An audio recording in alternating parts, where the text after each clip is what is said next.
నమస్తే. నా కమలీయంకు స్వాగతం.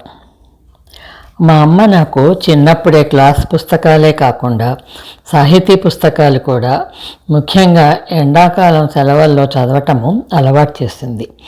నా కోసమే చాలా పుస్తకాలు తెప్పించేది. అదో ఆ అలవాటు ఇప్పటికీ పోలేదు. ప్రతిరోజు ఏదో ఒకటి కొంతైనా చదవాలి, ఏదో కొంచెమైనా రాయాల్సిందే. అందువలన మేము మా ఏమండి గారికి ట్రాన్స్ఫర్ అయి ఊరు మారినప్పుడల్లా ఇంటికి దగ్గరగా ఏదైనా లైబ్రరీ ఉందా లేదా చూసుకునేదాన్ని. సరే, చాలా సంవత్సరాలు అలాగే గడిచాక మేము హైదరాబాదులో శ్రీనగర్ కాలనీకి వచ్చినప్పుడు మా ఇంటికి దగ్గరలో లైబ్రరీ ఏదీ లేదని నేను దిగులు పడుతుంటే ఏమండి గారు, ఇంకా ఎన్ని సంవత్సరాలు లైబ్రరీలు వెతుక్కుంటూ తిరుగుతావు, నువ్వే నీకు కావలసినవి కొనుక్కో అని ఆయన బడ్జెట్లో నెలకు 500 రూపాయలు నాకు శాంక్షన్ చేసేసారండి. నేను కూడా నిజమే, నేను తిరగగలిగిన నాళ్ళు తిరుగుతాను, ఇక తిరగలేనప్పుడు నాకు పుస్తకాలు ఎవరు తెచ్చి పెడతారు అని ఒక చిన్న లైబ్రరీనే ఏర్పాటు చేసుకున్నాను ఇంట్లో. ఇక ఇప్పుడు 3 సంవత్సరాల క్రితం నా ప్రభాత కమలం ఛానల్ మొదలుపెట్టి నా రచనలన్నీ అందులో చదువుకుంటున్నానా, అసలు ఛానల్ ఎలా చేసుకోవాలో నేర్చుకుందామని ఈ కమలీయంను చేసుకున్నానా. సడన్గా నాకు నచ్చిన నవలలు, నా కథలు, హాస్య కథలు, ఆర్మీ కథలు అని విభజించుకొని కొన్ని కథలు కలుపుకొని ఆడియో వీడియో పుస్తకాలలా చేసుకుంటే నేను చదువుకోలేని రోజున హాయిగా పడుకొని కమనీయంగా వినొచ్చు కదా అన్న సూపర్ ఐడియా వచ్చి గత కొద్ది రోజులుగా ప్రతి శనివారం నా కమలీయంలో పోస్ట్ చేసుకుంటున్నాను.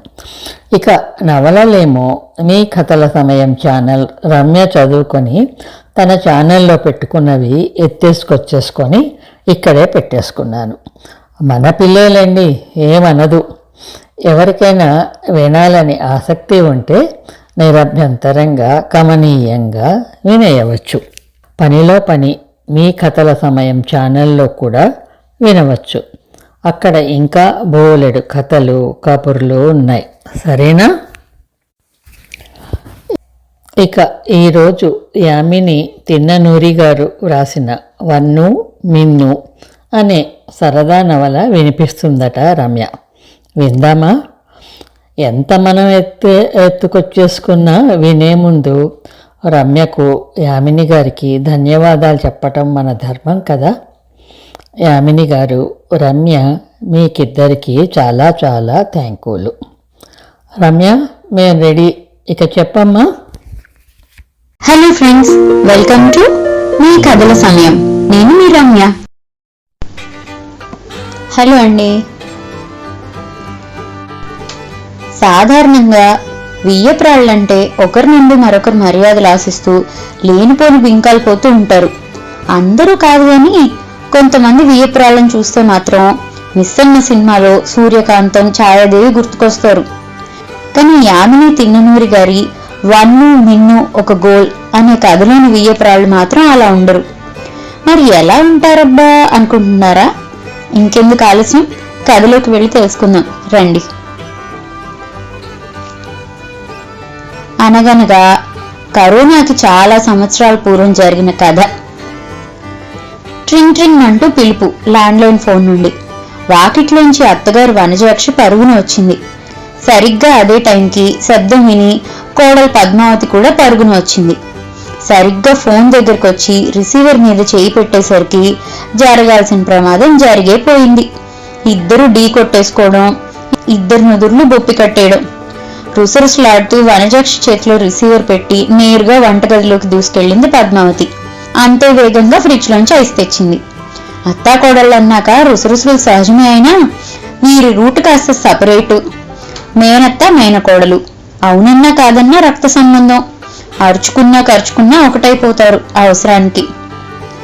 ఇంతకీ అవతల ఫోన్లో పద్మావతి తల్లి మీనాక్షి, పద్మావతి కర్మకాలి, వియ్యపురాలిద్దరూ మేనత్త మేనమామ పిల్లలు. చిన్ననాటి నుంచి ఒకే కంచం మంచం టైప్స్. ఇద్దరూ కలిసి చేసే అల్లరి భరించలేక బలవంతంగా చెరో స్కూల్లో వేశారు. సాయంత్రం స్కూల్ వదిలాక వాళ్ళిద్దరూ చేసే అల్లరికి 10వ క్లాసుతో ఆపేసి పెళ్లి ప్రయత్నాలు మొదలుపెట్టారు. 3 నెలల తేడాతో ఇద్దరికి పెళ్లిళ్లు చేసి చెరో ఊర్లో కాపురాలు పెట్టించి ఊపిరి పీల్చుకున్నారు ఈ పెద్దలు. అదేం స్నేహమో కాని మీనాక్షి, అదే మన పద్మావతి తల్లి, పెళ్లికి వనజాక్షి వెళ్లి నానా హడావుడి చేసేసి తన భర్తతో కలిసి మీనాక్షితో కొత్త పెళ్లి కొడుకుతో, ఇదిగో ఎవరికి ముందు అబ్బాయి పుట్టినా వాడికి ఇంకొకరు కూతురునిచ్చి పెళ్లి చేసి తీరాలి అంటూ మాట తీసుకున్నారు. పెళ్లికి వచ్చిన వారంతా ఇదేం చోద్యం అన్నా వీరి స్నేహం సంగతి తెలిసిన వారు కనుక మరీ అంతగా అబ్బురు పడలేదు.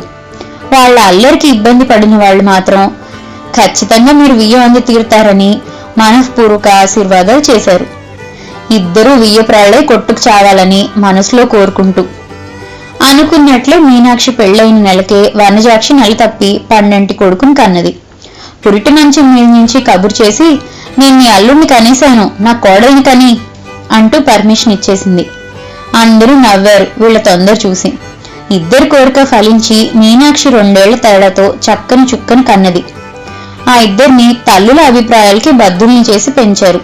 ఇద్దరిలో వంకలేనందువల్ల, ఇద్దరికిద్దరూ నచ్చినందువల్ల పెళ్లి చేసి ఒకరినొకరు వాటేసుకొని ఆనందంతో గంతులు వేశారు. అప్పుడు మొదలైంది పద్మావతికి తిప్పలు. అన్నట్లు వనజాక్షి కొడుకు పేరు వెంకటేశ్వర్లు. ముద్దుగా వెంకటి అంటూ, కాస్త కోపం వస్తే వెంకటిగా అంటూ పిలిచేది వనజాక్షి. ఇక వేరే ఆలోచన లేకుండా మీనాక్షి కూతురికి పద్మావతి అని పెట్టేశారు. ఇప్పుడంత హడావుడిగా ఫోన్ కోసం ఎందుకు కొట్టుకున్నారంటే, సరిగ్గా ఆ టైంకి మీనాక్షి ఫోన్ చేస్తుంది. అమ్మతో మాట్లాడాలని పద్మావతి అనుకున్నా మీనాక్షి అనుకోవద్దు, ముందు ఫ్రెండ్తోనే మాట్లాడుద్ది. వాళ్ళ కథ ఎలా ఉంటుందంటే, పిల్లల్ని కన్నదే సంబంధం కలుపుకొని ఒకరికొకరు దగ్గర అవ్వాలి అన్నట్లు. విసిగిపోయి వదిలేశారు పిల్లలు. ఫోన్లో మాట్లాడి కెవ్వుమని అరిచింది వనజాక్షి. కంగారుగా వచ్చిన పద్మావతి వెంకటేశ్వర్లు విషయం విని తల బాదుకున్నారు. మరుసటి రోజు మధ్యాహ్నం ట్రైన్కి మీనాక్షి వస్తుంది. పద్మావతి వెంకటేశ్వర్లు ఉసూరుమన్నారు. వెంకటేశ్వర్లు వాళ్ళ బాస్ మరుసటి రోజు రాత్రి వీళ్ళింటికి భోజనానికి వస్తాడు. ఈవిడు ఒక్కతి ఉంటేనే గోల, ఇద్దరు కలిశారంటే కిష్కిందకాండ చేసేస్తారు. గోలంటే వేరే కాదు, ఏదంటే అది అనేయడం, జోకులు నవ్వులు, హద్దు పద్దు ఉండదు మాటలకి. ఎదుటివారి ఇబ్బందిని కూడా గమనించకుండా ఎంజాయ్ చేసేస్తారు. రానే వచ్చింది మీనాక్షి. రావడం వనజాక్షి ఎదురెళ్ళి, వచ్చావటే నిన్ను అంటూ కావలించుకుంది. వస్తానన్న దాన్ని రాకుండా ఉంటానట్టే వన్ను అని మీనాక్షి హైఫై కొట్టుకున్నారు. ఇక ఒకటే ఇకలు పకపకలు. భోజనం చేస్తూ వన్ను అడిగింది, ప్రయాణం బాగా సాగిందంటో నిన్ను అంటూ. ఉలిక్కి పడింది పద్మావతి. పైనుంచి ఎవరు ఆశీర్వదించారా అక్షింతలు వేసి అని. తర్వాత అర్థమైంది మీనాక్షికి పొలమారిందని. ఏంటమ్మా నువ్వు మరీను అంటూ నీళ్ళిచ్చి ముఖం కడుక్కొని ప్లేట్ మార్చుకొని కూర్చుంది. వెంకటేశ్వర్లు వన్నుకి వార్నింగ్ ఇచ్చాడు, సాయంత్రం బాస్ వస్తున్నాడు భోజనానికి, మీరు త్వరగా కానిచ్చి రెస్ట్ తీసుకొని సాయంత్రం కల్లా ప్రిపరేషన్ అయిపించేయాలి అంటూ. అంతటితో బ్రేక్ పడింది. నిన్ను నడుం వాలుస్తానంది. వన్ను పద్మావతికి సాయం వెళ్ళింది. రాత్రైంది. డిన్నర్కి వచ్చేశాడు బాస్. నిద్రపోతున్న మిన్ను లేపొద్దని వార్నింగ్ ఇచ్చింది అత్తయ్యకి పద్మావతి. అన్ని డైనింగ్ టేబుల్ మీద అమర్చిన పద్మావతి వనజాక్షులు ఆదరంగా ఆహ్వానించారు బాస్ని. వనజాక్షి చెయ్యి అమృతహస్తం, వంట అద్భుతంగా చేస్తుంది. మిన్ను చెయ్యి పిండి వంటలకి ప్రసిద్ధి. వస్తూ వస్తూ బోలెడు చేసి తెస్తుంది ఎప్పుడు. ఆ రోజు అంతే. బాస్కి వడ్డం మొదలైంది. కంచెంలో మిన్ను తెచ్చిన పిండి వంటల్ని కూడా ఉంచేసరికి వాటిని రుచి చూసిన బాస్కి అచ్చంగా ఇలాంటి రుచితో తిన్న పిండి వంటలు గుర్తొచ్చి నోరంతా చేదుగా అయింది. ముఖం మ్లానమైంది. అతని ముఖం చూసి వన్నుకి అనుమానం వచ్చి, ఏం నాయనా పలహారాలు బాలేవా అని అడిగింది. అబ్బబ్బి అంటూ నసిగాడు. అదేం లేదండి, ఏదో గుర్తొచ్చి అంతే అన్నాడు. అంతటితో ఊరుకుంటే వన్ను ఎందుకు అవుతుంది? ఏం నాయనా అమ్మ గుర్తొచ్చిందా? పాప ఆవిడ ఇలాగే చేసేవారేమో కదూ. పోన్లే నాయనా, పోయిన వాళ్లతో పోలేము, తలుచుకోకుండా ఉండలేము అంటూ ఓదార్చే కొద్దీ అతని ముఖం మరింత వివరణ అవుతుంది. అది కాదనుకుంటానే అమ్మా అని మన వెంకటి ఒకవైపు, పద్మావతి ఒకవైపు సైగలు చేస్తున్నా వన్ను ధోరణి మారదు. మామూలుగా మా నిన్ను చేసే పిండి వంటలకు వంక పెట్టే మగాడు ఇంకా పుట్టలేదు తెలుసా. ఇది నిల్వ కూడా కాదు, ఈ రోజు మధ్యాహ్నం ట్రైన్కే వస్తూ తెచ్చింది మా మిన్ను అనేసరికి ఆయన ఇంకా ఇబ్బందిగా ఫీల్ అవుతున్నాడు. ఆ ముఖం చూస్తే నానా వంకర్లు తిరుగుతుంది. వన్నుకు అదేం పట్టదుగా. ఏం నాయనా, కడుపులో తిన్నట్లుందా, కక్కూసుకి పోతావా అనేసరికి ఆ పదానికి అర్థం తెలియక మరింత వెర్రి ముఖం వేశాడు. అమ్మా నువ్వు ఊరుకోవే, అవన్నీ మేము చూసుకుంటాం, నువ్వు వెళ్ళి అత్తయ్యతో కబుర్లు చెప్పుకోపో అంటూ బలవంతంగా త్రోసాడు వెంకటి. సరే నేను పోతాలేరా వెంకటిగా అంటూ లేచింది. లోనికి వెళ్లేసరికి మిన్ను అప్పుడే నిద్ర లేచి కూర్చుంటూ, ఏమి వన్ను, వెంకటిగాడు బాస్ వచ్చాడా అంది. వచ్చాడు, అదేంటో నువ్వు తెచ్చిన పలహారాలు చూసి కాస్త తిన్నప్పటి నుంచి ఒకటే వికారాలు పోతున్నాడే. కక్కూసుకి పోవాలనేమో అంటే ఆ వెంకటగాడు కసిరి పంపించేశాడు నన్ను అని వాపోయింది వన్ను. అయ్యో వాడంటే వచ్చేస్తావా, పద కక్కూసుకే పోతాడో కషాయం ఏదైనా తాగుతాడో కనుక్కొని ఇవ్వాల్సిన బాధ్యత మనకి లేదు. పెద్దవాళ్ళం ఇద్దరు ఉండి వదిలేస్తే మన వెంకటగాడికే కదా నామర్దా అంటూ ఇద్దరూ చెట్టాపట్టాలేసుకుని వచ్చారు బయటికి. ఎప్పుడైతే మిన్ను ముఖం చూశాడో బాసు, అతని ముఖం నెత్తుడు చుక్క లేకుండా పాలిపోయింది. అతన్ని చూసిన మిన్ను అక్కడే ఉన్న సోఫాలో కూలబడిపోయి నవ్వడం మొదలుపెట్టింది. వస్తే వన్ను, వీడి బాస్ కి కక్కూసి ప్రాబ్లమేనే, ఏ కషాయం అక్కర్లేదు, పద మనం లోనికి పోదాం అని వన్ను చేయి పట్టి లాక్కెళ్ళిపోయింది. వెంకటి పద్మావతి చేతులు పిసుక్కుంటున్నారు బాస్ ముందు పరుగు పోయిందని. బాస్ వెంటనే లేచి, మిస్టర్ వెంకట్, నాకు ఆరోగ్యం బాలేదు, నేను బయలుదేరుతాను, సారీ అంటూ లేచి చకచకా వెళ్ళిపోయాడు. అతని ముఖం రకరకాల రంగులతో మోడర్న్ ఆటలా మారటం అందరూ గమనించారు.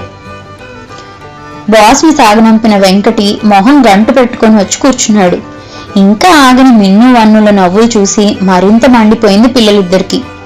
నవ్వైనా చెప్పైనా నవ్వి చావండి అనేసరికి వన్ను, రెండిట్లో కామన్ చావడమే అంటే అర్థం వన్ను రెండిట్లో కామన్ చావడమే అని పొర్లేస్తుంది మిన్ను పగలబడి నవ్వుతూ. పద్మావతికి కోపం వచ్చి కాసిన్ని నీళ్లు చిలకరించింది మిన్ను మీద. తెప్పరిల్లిన మిన్ను చెప్పుకొచ్చింది. ఒరే వెంకటి, నేను చెప్పాక నువ్వు నవ్వకుండా ఉంటే బంగారు నాలుక బద్ద చేస్తారా మీ ఇద్దరికి అంటూ చెప్పడం మొదలెట్టింది. నిన్న నేను వచ్చిన ట్రైన్లోనేరా మీ బాస్ కూడా వచ్చాడు, ఎదురు సీట్ అతంది, కాస్త తిండి ఉన్నవాడనుకుంటా, వచ్చేది పోయేది అన్నీ కొని తింటున్నాడు. నేను తెచ్చుకున్న పలహారాలు కాసిన తిన్నామని చూస్తే వీడి కళ్ళన్నీ డబ్బాలోకి దూరిపోతున్నాయి. సరే పాపాన్ని తలా 2 ఐటమ్స్ ప్లేట్లో పెట్టి ఇచ్చాను, సుష్టుగా విన్నాడు. పోనీ ఊరుకున్నాడా, మళ్ళీ బిర్యానీ కొన్నాడు. ఈ స్టేషన్లో బ్రెడ్ ఆమ్లెట్ బాగుంటుందని తిన్నాడు. అప్పటికీ నా వంతు హెచ్చరించాను, కడుపు చెడుతుంది నాయన అడ్డమైన గడ్డి తింటే అని. అసలు ఇలా తినేందుకే నేను స్లీపర్ క్లాస్ ఎక్కుతాను, అన్నీ మన ముందుకు వస్తాయని అన్నాడు. పోనీలో ఏ కోడిరావో నోరు పోసి ఉంటుంది వాళ్ళమ్మ అనుకున్నా. ట్రైన్ ఒక దగ్గర క్లియరెన్స్ లేదని ఆగింది. సందు లేకుండా కూరగాయలు అమ్మేవాళ్ళు బుట్టలెక్కించేసి ఉన్నారు డోర్ల దగ్గర. ఇప్పుడు పొట్టపగలా తిన్నాడుగా, దాని పని అది చేస్తుంది. కక్కూసుకు వెళ్ళడానికి లేచాడు. టాయిలెట్ల దగ్గర సందు లేకుండా బుట్టలు, ట్రైన్ ఆగిన దగ్గర చెరువు ఉంది, ఆలోచించకుండా పరుగు పెట్టాడు. మొత్తానికి భారం దించుకున్నట్లే ఉంది. ఇక్కడేమో గార్డు జెండా ఊపి విజిల్ వేశాడు. జనాలు అరవడం మొదలు పెట్టారు. బండి కదిలింది, వచ్చే అంటూ. వీడు కంగారులో పంటలం భుజం పైన వేసుకొని డ్రాయర్ బందు కుడి చేత్తో పట్టుకొని పరిగెత్తుకుంటూ వచ్చేశాడు. పరిగెత్తుకుంటూ ఎక్కేందుకు రాడ్డు పట్టుకున్నాడు. తడి చేయిగా జారింది, అంతే. అక్కడున్న కూరగాయలు అమ్మే ఆడములు అయ్యో నా తండ్రో అంటూ చెరువు రెక్క పట్టేసుకున్నారు. ఇక వాడి అవస్థ చూడు. పొట్టేమో పైమెట్టు పైన పెట్టేశాడు. భుజం మీద ఉన్న పంటలం ఎప్పుడో జారిపోయింది. వేసుకున్న డ్రైవర్ చీలమండలం దగ్గర బంధాలు పడింది. దాదాపు 10 నిమిషాలు. ట్రైన్ ఊళ్ళోకి ప్రవేశించేంత వరకు వీడు ఆ భంగిమలో ఉండిపోయాడు. అతను 2 చేతులు పట్టుకున్న ఆడములు పాపం చెయ్యి వదిలితే నిష్కారణంగా పడి ప్రాణమైనా పోవచ్చని వదలలేదు. వదిలితే బలమైన దెబ్బలైనా తగలొచ్చు. ఒక ప్రాణం కాపాడి తీరాలన్న తపనతో పాపం అతన్ని అలాగే పట్టుకొని స్టేషన్ వచ్చాక వదిలారు. బ్రతుకు జీవుడా అంటూ లోనికి వచ్చి డ్రాయర్ తొడుక్కొని సూట్ కేసులోంచి వేరే ప్యాంటు తీసుకొని తొడుక్కొని కూర్చున్నాడు. అంతవరకు టెన్షన్ పడ్డ బోగీలో జనాలు ఏ ప్రమాదం లేదని ఊపిరి పీల్చుకున్నాక జరిగింది తలుచుకొని నవ్వడం మొదలు పెట్టారు. ఇదిరా జరిగింది అంటూ చెప్పి ముగించేసరికి ముగ్గురు కింద కూలబడి పొట్టలు పట్టుకుని నవ్వుతున్నారు. ఎప్పటికో తేరుకున్నాక నేను రేపు ఎలా ఆఫీస్కి వెళ్లి బాస్కి ముఖం చూపించేది అంటూ కళ్ళు తుడుచుకున్నాడు. నవ్వి నవ్వి వచ్చిన కన్నీళ్ళని వెంకటి. నువ్వేంట్రా ముఖం చూపించేది? మీ బాస్ ఊరందరికీ దివ్య దర్శనం ఇచ్చాడు. నువ్వు ఆఫీస్లో ఎవరికైనా చెప్తావేమోననే సమస్య అతనికి, కానీ నీకేంటి బాధ అంది మిన్ను. నవ్వులతో తెల్లవారిన వారికి వెంకటి ఆఫీస్ నుంచి ఫోన్ వచ్చింది, బాస్ మెడికల్ లీవ్ పెట్టాడని. ఇద్దరు ఉదయాన్నే వాకింగ్ అంటూ బయలుదేరేవారు. ముచ్చట్లాడుకుంటూ దారిలో కనిపించిన వారిని చూసి పలకరిస్తూనో పేర్లు పెడుతూనో గంటసేపు తిరిగి వచ్చేవారు. పద్మావతి పెట్టిన టిఫిన్ తిని కాఫీ తాగి ఆ రోజు వాకింగ్ లో జరిగిన సంఘటనలన్నీ ప్రస్తావించి మళ్లీ నవ్వుకొని సరదా కాలక్షేపం చేసేవారు. ఒకరోజు అలాగే ఇద్దరు కాలనీలో రోడ్డు మధ్యలో వెళ్తూ ఉన్నారు. మోటార్ బైక్ మీద వేగంగా వచ్చిన ఒక అతను వీరిని చూసి సడన్ బ్రేక్ వేసి, రోడ్డు మధ్యలో నడిస్తే ఎట్లా అంటూ అరిచాడు. అసలేమనుకుంటున్నావు నువ్వు? మాది నిప్పులు కడిగే వంశం అంది మిన్ను. అవును, నిప్పులు తొక్కే వంశం కాదు అని వన్ను వంత పాడింది. మోటార్ సైకిల్ వాడికి దానికి దీనికి సంబంధం ఏంటో అర్థం కాక బుర్రగొక్కున్నాడు. అతని వాలకం చూసి నవ్వుకుంటూ ఇంటికి చేరారు. ఇప్పటికైనా అర్థమైందో లేదో వాడికి అనుకుంటూ సోఫాలో కూలబడ్డారు. పద్మావతి ప్లేట్లో తినడానికి ఒక రకం పలహారం, మంచినీళ్లు, కాఫీ తీసుకొచ్చి కూర్చుంది వీళ్లతో పాటు. ఏంటే పద్మ, ఇవి కొత్తగా ఉంది, ఎప్పుడు చేసినట్లు లేవు? అవునత్తయ్య, టీవీలో చూసి చేశాను. ఓరు దేవుడా, వంటలు కూడా టీవీల్లో చూసి చేసే దౌర్భాగ్యం వచ్చిందా? అబ్బా, మీ ఇద్దరికి ఏమీ తెలీదు, అన్నీ తెలుసన్నట్లు బిల్డప్లు. అంటే మాకేం తెలియకుండానే ఇంతటి వాళ్ళని చేశామా? అది కాదమ్మా, నీకు తెలిసినవి కొన్ని ఉంటాయి, అన్నీ అందరికీ తెలియాలని లేదుగా. ఎక్కడ కొత్తవి తెలిసినా నేర్చుకోవాలి గాని తీసి పారేయకూడదు. మీరు ఊరికే నవ్వుతూ బ్రతకాలరా అన్న టైప్లో లాగించేస్తున్నారు జీవితాల్ని. 90 ఏళ్ల బామ్మ పల్లెటూరులో పొలాల దగ్గర వంటలు చేసి బోలెడంత సంపాదించింది తెలుసా? ఎంత పాపులర్ అయిందో. మీరు అంటారు మమ్మల్ని మించిన వాళ్ళు లేరని అని పద్మావతి అనగానే వన్ను మిన్ను ఇద్దరు మూతి చెరోవైపు తిప్పారు. అదిగో ఆ తిప్పులే వద్దు, చెప్తే వినండి. మీకున్న టాలెంట్ ని ఏదైనా 10 మందికి ఉపయోగించేలా వాడండి అని లోనికి వెళ్లిపోయింది పద్మావతి విసురుగా. మనల్ని తిప్పొద్దని అది చూడగా ఎలా తిప్పుకుంటూ పోతుందో అని ఇద్దరు పక్కపక్కలాడుకొని, చిచ్చి ఇప్పుడే దాంతో అన్ని మాటలు అనిపించుకొని మళ్ళీ ఇలా నవ్వితే దానికి కోపం వస్తుంది గాని, నిన్ను ఓసారి నీ చెవి ఇలా పారేవే. అబ్బే రావట్లేదే. అదిగో మళ్ళీ సీరియస్ గా విను. సరే, పద్దు అన్నదని కాదు గాని మనము ఏదో ఒకటి సాధించి చూపించాలే. అంతే అంటావా? అంతే అంతే, ముమ్మాటికి అంతే. సై అంటే సై అనుకున్నారు.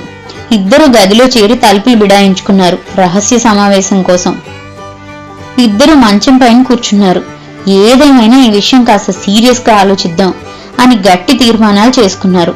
తీర్మానం అయితే చేసుకున్నారు గాని తొలి అడుగు ఎలా వేయాలో అన్న ఆలోచన ఒక కొలిక్కి రావడం లేదు. ఒసే మిన్ను, ఈ యూట్యూబ్లు గడిద గుడ్డులు అంటే ముందు మనకు అలాంటి ఫోన్ కావాలిగా, అది లేకుండా మనం ఎలా చేస్తాము అంది వన్ను. అది నిజమేనే, అయితే ఉండు, రేపు మన వెంకటగడికి చెప్పి 2 ఫోన్లు తెమ్మందాం అంది మిన్ను. 2 ఎందుకే అని ఆశ్చర్యంగా అడిగింది వన్ను. అబ్బా నువ్వు ఉండవే బాబు, ఇద్దరం ఒకేలాంటి ఫోన్లు కొనుక్కుందాం, ఒకేసారి నేర్చుకుందాం. అసలు ఆ ఫోన్ ఎలా వాడాలో తెలియాలి కదా అంది మిన్ను. అవునేవు, ఎప్పుడు ఈ పద్దు వచ్చి దాని ఫోన్ ఇచ్చినా, వెంకటగాడి ఫోన్ ఇచ్చినా సరిగ్గా పట్టుకోలేదని, వేలు తగిలి కాలు వెనక్కి వెళ్ళిపోయిందని అంటుంటారు కదా. వేలు తగిలితే కాలు ఎలా వెనక్కి వెళ్తుందో చూద్దాం, వీలైతే ఆ కాలు ముందే కట్టేద్దాం అంది వన్ను. మనం కొంచెం సీరియస్నెస్ పాటించాలే అంది మిన్ను. ఆ మాటకి వన్ను సీరియస్ గా కూర్చుంది. మరీ అంతొద్దులే అంది మిన్ను. కొంచెం నవ్వింది వన్ను. ముందు ఈ ఫోన్ మీద పట్టు సాధిద్దాం, తర్వాత మిగతావి సాధించుదాం. సై అంటే సై. 2వ రోజు వారి ఆలోచనకి తొలి అడుగులా పొద్దున్నే టిఫినీల దగ్గర ప్రస్తావన జరిగింది. వెంకటగాడు అనబడే వెంకటరమణకి ఒళ్ళు మండింది. ఉన్నవాళ్ళు ఉన్నట్లుండక ఇప్పుడెందుకు మీకు ఈ ఫోన్లు? ఇద్దరు ఒకే దగ్గర ఉన్నారుగా. ఒరే, అడిగాం తెచ్చిస్తే ఈ, లేదా మేమే వెళ్ళి కొనుక్కుంటాం. ఊరికే వాగి వాగి నోళ్లు నెప్పెడుతున్నాయి. అప్పుడప్పుడు చాట్ చేసుకుంటాం. ఆ యూట్యూబ్లో గరికపాటివో చాగంటివో ప్రవచనాల వీడియో చూస్తాం. వెంకటి ఆశ్చర్యంగా పద్దు వైపు చూశాడు. పద్దు నాకేం తెలియదన్నట్లు సైగ చేసి లోనికి వెళ్ళిపోయింది. రాజు తలుచుకుంటే దెబ్బలకైనా కొదవుంటదేమో గాని ఈ ఇద్దరు తలుచుకుంటే సాధ్యం కాని ఉండదు. రెండో రోజు సాయంత్రానికి ఇద్దరు చేతుల్లో ఆండ్రాయిడ్ ఫోన్లు ఉన్నాయి. పాత ఫోన్లోని సిమ్లు తీసి కొత్త ఫోన్లకు వేసిచ్చారు. వెంకటి పద్దు అన్ని నంబర్లు ఫీడ్ చేసిచ్చారు. అమ్మలైతే పిల్లల మాట వినరని ఎవరి అత్తల్ని వాళ్ళు పక్కన కూర్చోబెట్టుకుని ఫోన్ ఆపరేషన్ మొత్తం నేర్పించే క్రమంలో పాపం వెంకటరమణకి వారానికి ఒక్కసారి వచ్చే ఆదివారం హుష్ కాకి. కాసేపు ఆగి వస్తానత్తయ్య వంట చేసి అంది పద్దు. ఇదిగో మాకు ఫోన్లు కొత్త వచ్చినందుకు గాను నేను పార్టీ ఇస్తాను. మీరు ఆన్లైన్లో బుక్ చేయండి. Door delivery. ఆనంద భవన్లో మినీ టిఫిన్స్ మినీ మీల్స్ చక్కగా సరిపోతుంది. అదే చేత్తో టీ కూడా పెట్టేయండి ఆర్డర్. వాడేదో ముచ్చు కాగితం కవర్లో ఇస్తాడు. దానికి మూత కూడా ఉంటుంది. 2 సార్లు తాగొచ్చు. వేడి కూడా బాగుంటుంది. మరోసారి చేయనక్కర్లేకుండా. వెంకట్కి భలే ఆశ్చర్యం వేసింది. ఇవన్నీ ఎలా తెలుసు అంటూ ఒత్తి పలికాడు. మాకేం తెలియదని మీరు అనుకున్నారు. మీరు మాకు తెలియదేమీ లేదని తెలుసుకోవాలి అనేసరికి తెల్ల ముఖం వేశాడు. వన్ను నిన్ను ఇద్దరు హైఫై కొట్టుకున్నారు. మాకేమీ తెలియదన్నారుగా, ఇదెలా తెలిసిందని అడుగుతారేంట్రా?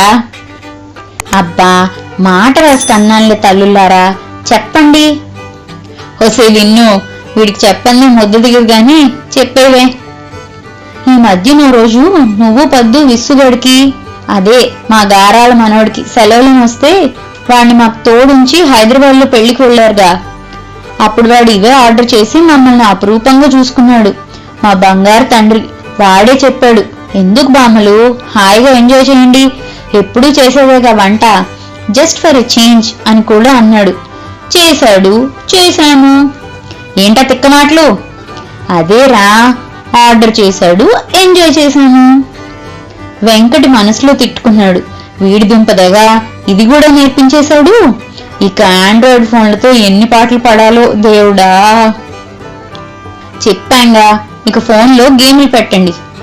ఏం గేమ్లు? పద్దు వెంకటి ఇద్దరూ విస్తుపోయారు. నీకెందుకే గేమ్లు అంటూ. సరే రావే మిన్ను, పైన పెంట్ హౌస్ లో రెంట్కున్న కుర్రాడు సిద్ధుని అడిగి గేమ్లు పెట్టించుకుందాం అని అంది వన్ను. అమ్మా తల్లుల్లారా, ఈ రోజుకి ఫుడ్ ఆర్డర్ చేస్తా, గేమ్స్ డౌన్లోడ్ చేస్తా. ఎవరింటికి వెళ్ళి వాళ్ళ ప్రాణాలు మా పరువులు తీయకండి. ఏం గేమ్లు కావాలో చెప్పండి కాస్త విసురుగానే అన్నాడు వెంకటి. అదేరా, గుడికి పరిగెట్టేది ఒక ఫోన్లో, బుడగలు పేల్చేది ఇంకో ఫోన్లో పెట్టు. తిరిగి చూసేసరికి సోఫాలో ఉండాల్సిన కుషన్ వెంకటి మొహం పైన ఉంది. మీటర్ పైన జీరాడే పద్దు పైట కొంగు ఆమె నోట్లో ఉంది. చాలే నవ్వింది. లే, పైటని బయటికి లాగి రావే పద్దు. లాగేటప్పుడు కాస్త మెల్లగా లాగు, మళ్ళీ మురుకులు తినడానికి ఇబ్బంది పడేవు. మీరు మారరా? ఎందుకు మారాలి? నిక్షేపంగా ఉన్నాం, సగానికి పైన జీవితం చూసాం.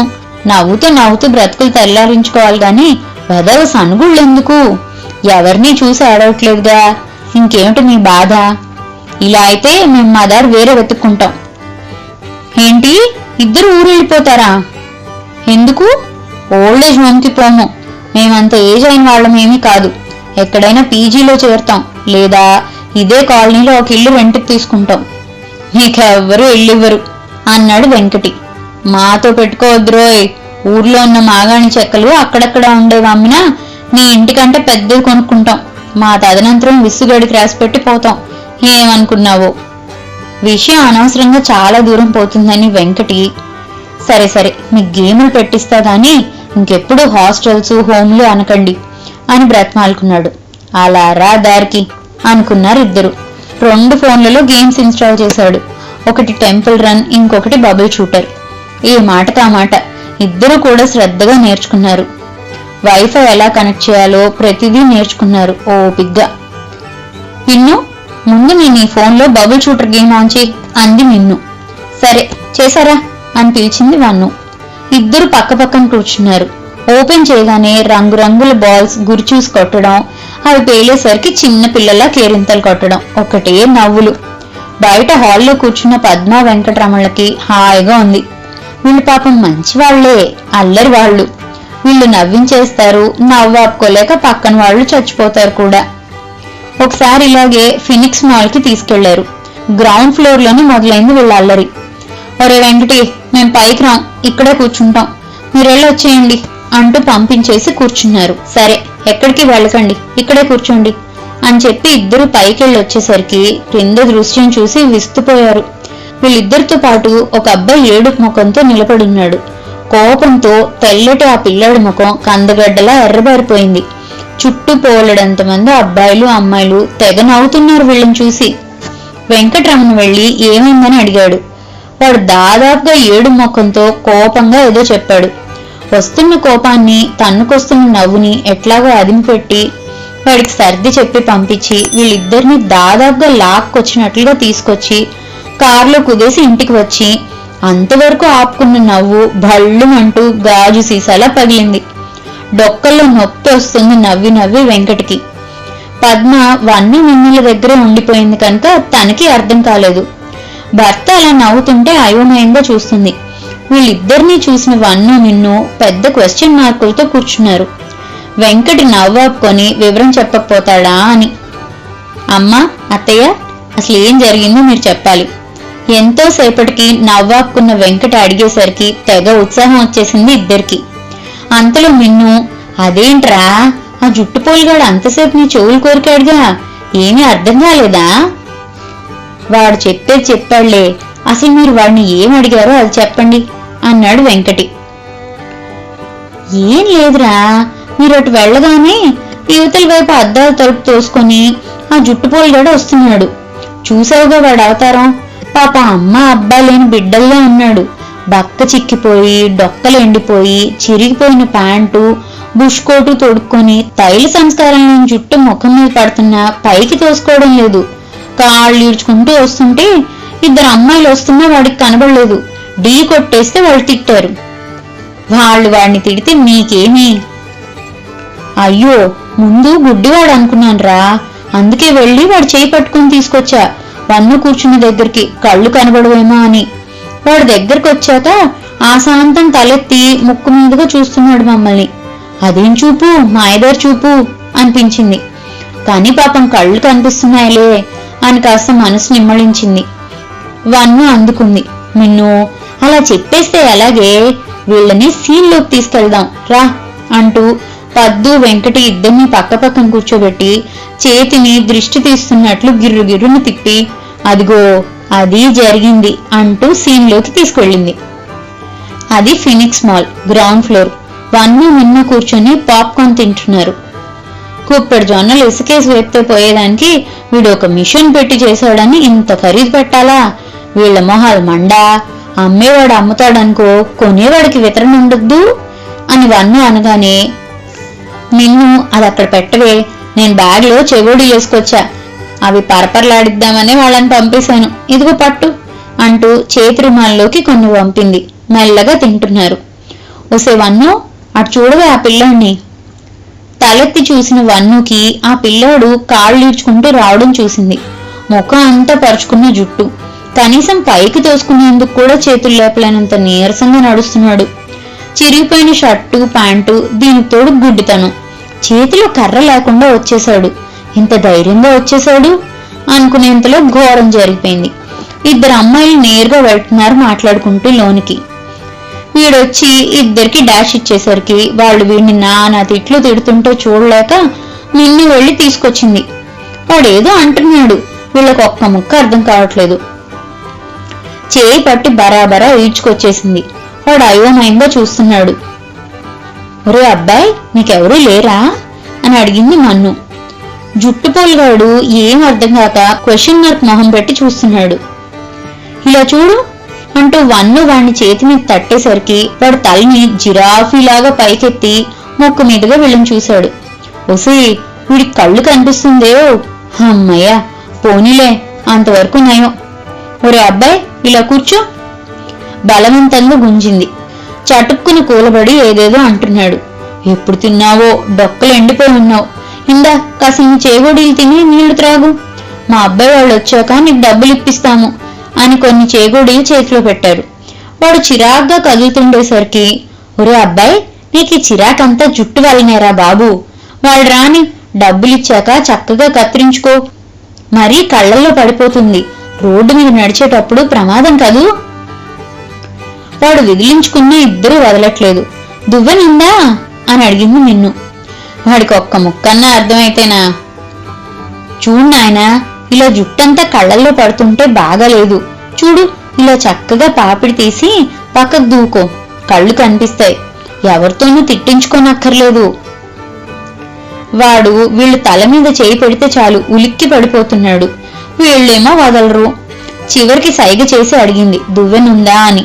అప్పుడు అర్థమైంది వాడికి. జేబులోంచి దువ్వెన తీశాడు. వాడు తల వంచి పట్టుకొని పాపిడి తీసేసింది మిన్ను.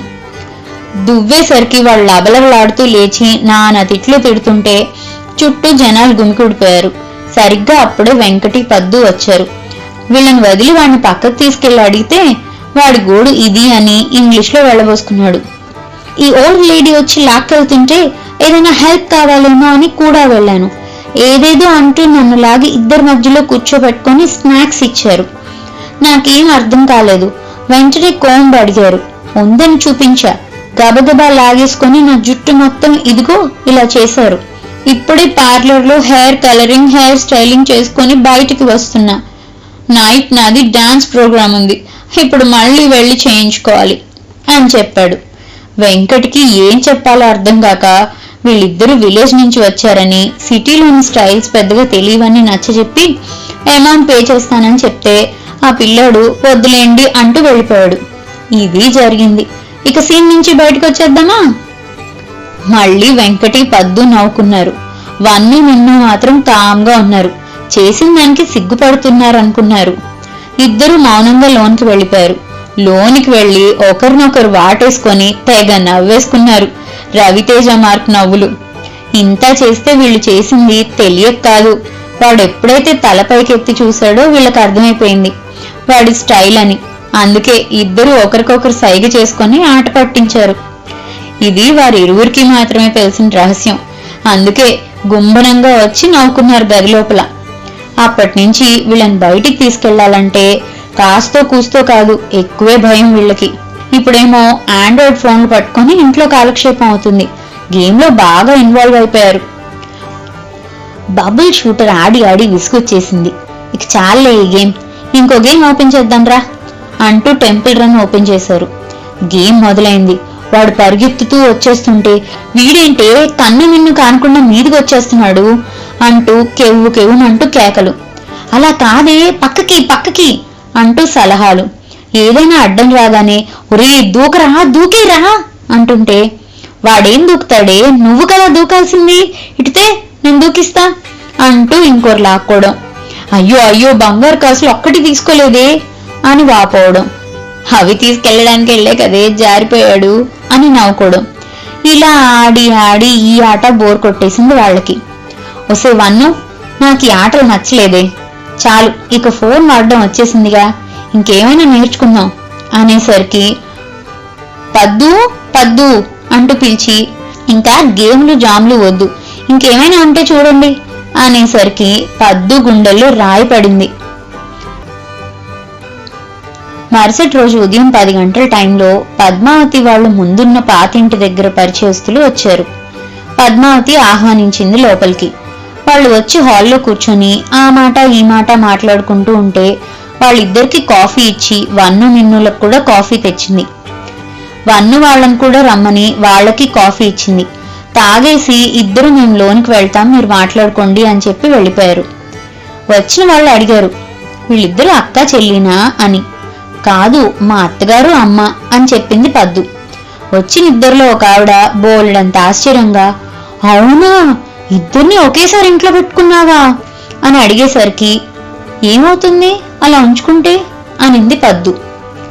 ఎప్పుడు ఇద్దరిని ఒకేసారి ఇంట్లో పెట్టుకోకూడదు, అమ్మతో కంఫర్ట్ గా ఉండాలంటే అత్తని కూతురింటికి పంపించి అప్పుడు అమ్మని తెచ్చుకోవాలి, అప్పుడే వాళ్ళు ఫ్రీగా ఉంటారు అని ఒక ఉచిత సలహా పారేసి, మీరు ఏమైనా అనుకోండి పద్మావతి గారు, నేను మాత్రం మా అమ్మ రావాలనుకున్నప్పుడు మా అత్తగారిని ఏ మరిదింటికో ఆడబడిచింటికో పంపిస్తాను అంటూ చెప్తూ ఉంది. పద్మావతి జవాబు చెప్పేలోపు సోఫాలో మర్చిపోయిన ఫోన్ తీసుకోవడానికి వచ్చిన మిన్ను వినేసింది.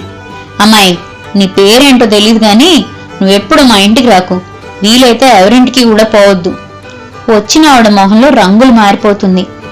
అది కాదా ఆంటీ అనేదో చెప్పబోయింది. ఏది కాదు, చక్కగా ఉండే వాళ్ళ దగ్గరకు వచ్చి నిప్పు రగిలించడమేనా నీ పని? అందుకే పని కొట్టుకొని వచ్చావా ఇంత దూరం? అయినా పద్దు, ఇటువంటి దాంతో నీకేంటే స్నేహం? కలిసి ఉంటే కళ్ళల్లో నిప్పులు పోసుకునే రకాలు. ఏ వియ్యపురాళ్ళిద్దరూ ఒక దగ్గరే ఉంటే వీళ్ళకి వచ్చిన నష్టం? ఇద్దరు బిడ్డల్ని కంటి నిండుగా చూసుకుంటూ సరదాగా కాలం గడపక ఒకరి తిండి ఒకరు తింటారా, ఒకరినొకరు ఎత్తుకుమోయాలా? ఒకవేళ అత్తకి కూతురు ఇంకో కొడుకు లేదంటే ఏం చేస్తావు? అన్నట్లు నీకెంతమంది పిల్లలు అని అడిగేసరికి వచ్చిన ఆమె మరింత మొహం మార్చుకొని, సారీ పద్మావతి గారు, వెళ్ళొస్తాను అంటూ బయలుదేరింది. ఇంకో ఆవిడ లేచింది వెళ్తానంటూ. అమ్మాయి, ఇలాంటి పిచ్చి సలహాలు ఇచ్చే వాళ్ళ పక్కన ఉంటే వాళ్ళ గౌరవం కూడా పోతుంది, జాగ్రత్త అమ్మా అనేసరికి ఆమె వంచిన తల ఎత్తలేదు. గుమ్మంలో నుంచి వింటున్న వన్ను ఆగమ్మా అనేసరికి తల వంచుకొని నిలబడింది. పద్దు, వెళ్ళి తాంబూలం తీసుకురా అని పద్దు చేత బొట్టు పెట్టి తాంబూలం ఇప్పించి, చూడమ్మా, స్నేహితురాల్ని కలిసి వెళ్లాలని వస్తే కలిసి వెళ్ళండి, ఉచిత సలహాలు ఇవ్వకూడదు, అందులోనూ అడగకుండా అస్సలు. ఇక వెళ్ళిరా అమ్మా. బ్రతుకు జీవుడా అంటూ వెళ్ళిపోయారు. వాళ్ళటు వెళ్ళగానే పద్దు విరుచుకు పడింది ఇద్దరి మీద. మీకు అసలు బుద్ధుందా? ఇంటికి వచ్చిన వాళ్ళతో ఇలాగైనా బిహేవ్ చేసేది? పరువు మొత్తం గంగలో కలిపేశారు. వాళ్ళు వెళ్ళి ఎంతమందికి చెప్తారో అంటూ. వాళ్ళు చేసింది తప్పు, అందుకే చెప్పాం. నీకెందుకు ఇంత కోపం వస్తుంది? మేము అన్నదానిలో తప్పేముంది? అలాంటి వాళ్ళతో నీకేంటి స్నేహం అని ఇద్దరూ చెడామడా దులిపేశారు. వాళ్ళు ఏదో వాగారని అలా నేనేమైనా చేస్తానా? ఏదో మాట్లాడి వెళ్తారు. ఇప్పుడు మీరు అన్నవన్నీ ఎవరితో అయినా చెప్పరా? ఏం చెప్పరు. ఇదిగో నీకు సలహా ఇచ్చినామా ఎవరితో చెప్పుకున్నా దాన్నే తిడతారు. ఇంకో ఆవిడ మాత్రం విషయాన్ని అందరికీ చెప్పే అవకాశం ఎక్కువే. ఏమంటావు వన్ను అనేసరికి ఖచ్చితంగా మిన్ను అని హైఫై కొట్టుకున్నారు ఇద్దరు. పద్దుకి కోపం వచ్చి, మరీ ఎక్కువ చేస్తున్నారు మీరు, వయసుకు తగ్గట్లు ఉండేట్లయితే బాగుంటుంది. నీ వయసు వాళ్ళంతా ఇలాగే ఉన్నారా? కృష్ణారామ అనుకోవట్లే, మీరేంటి అంత ప్రత్యేకం అని అరిచింది. ఆ మాటతో ఇద్దరికి వచ్చిన కోపానికి అంతులేదు. కాని బయటకు చూపించక ముభావంగా ఉండిపోయారు.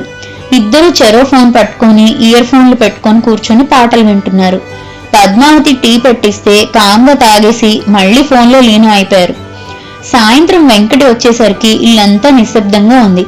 ఆశ్చర్యంగా అడిగాడు, ఏమిటి అసలు సందడిలేదు, ఇద్దరు ఏరి అని. వెంకటి కారు శబ్దం వినగానే ఇద్దరు తమ రూమ్ బాల్కనీలోంచి చూసి మళ్లీ లోనికి వెళ్లి కూర్చున్నారు. వాళ్లలో వాళ్ళేం మాట్లాడుకున్నారో మరి మౌనం వహించేశారు. 2 రోజులు ఇదే తంతు. పద్మావతికి వెంకట్కి బాగా వెల్తిగా ఉంది. వీళ్ళెప్పుడూ ఇలా లేరు.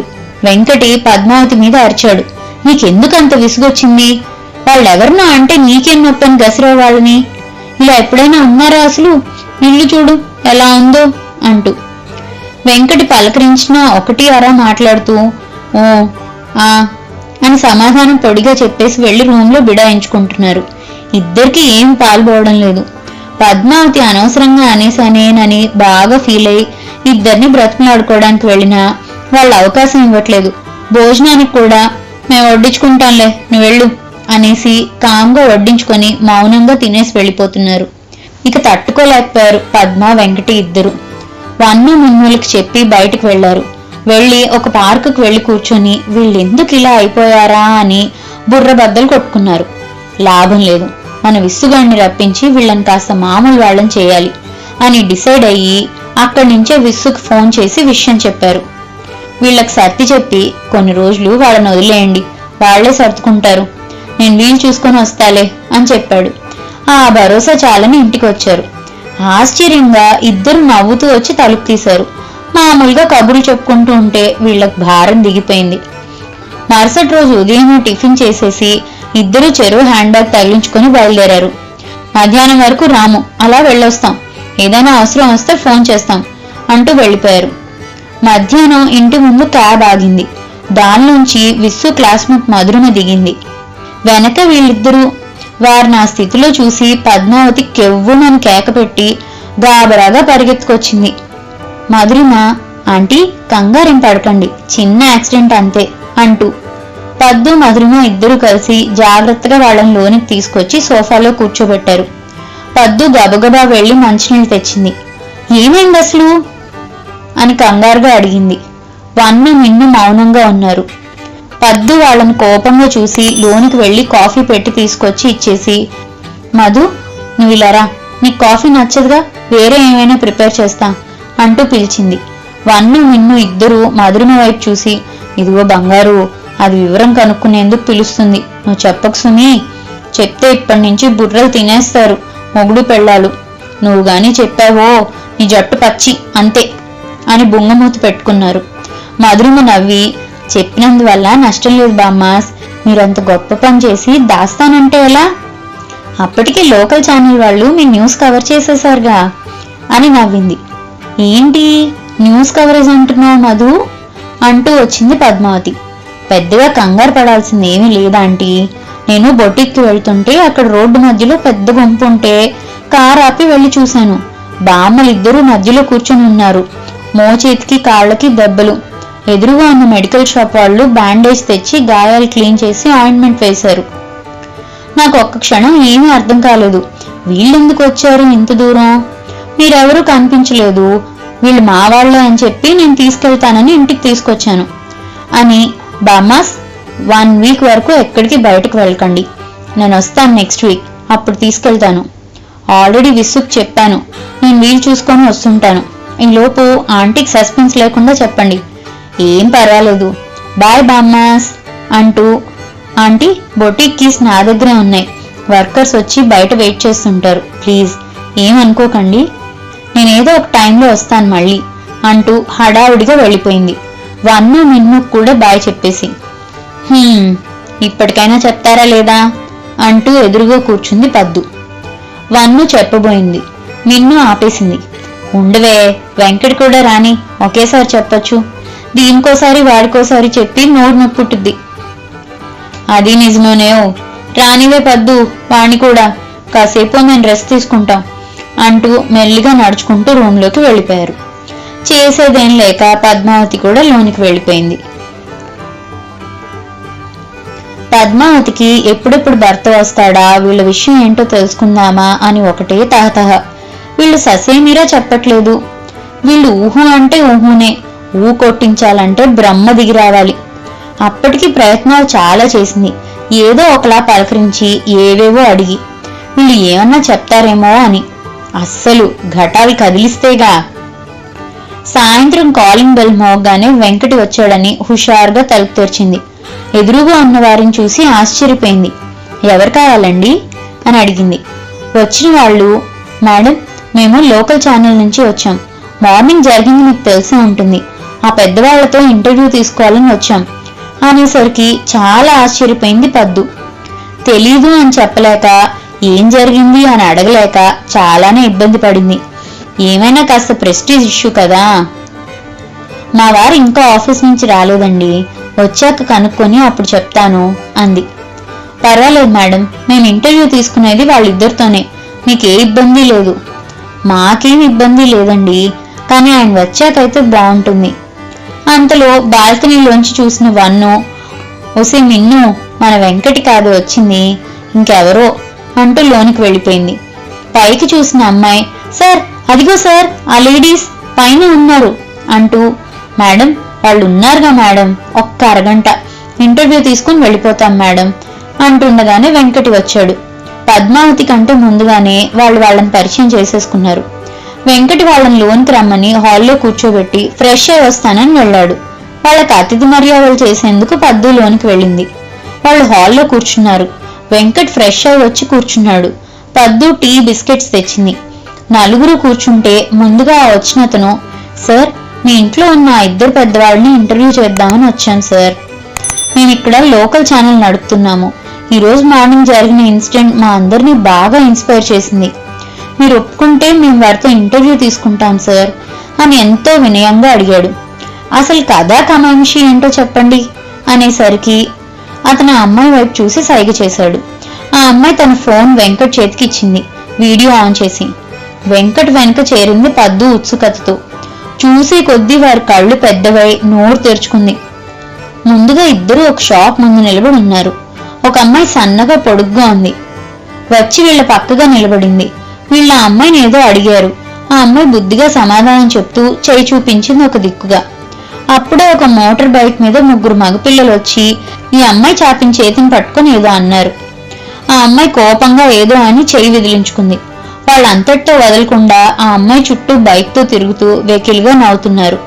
మిన్ను వన్ను గట్టిగా అరుస్తున్నారు.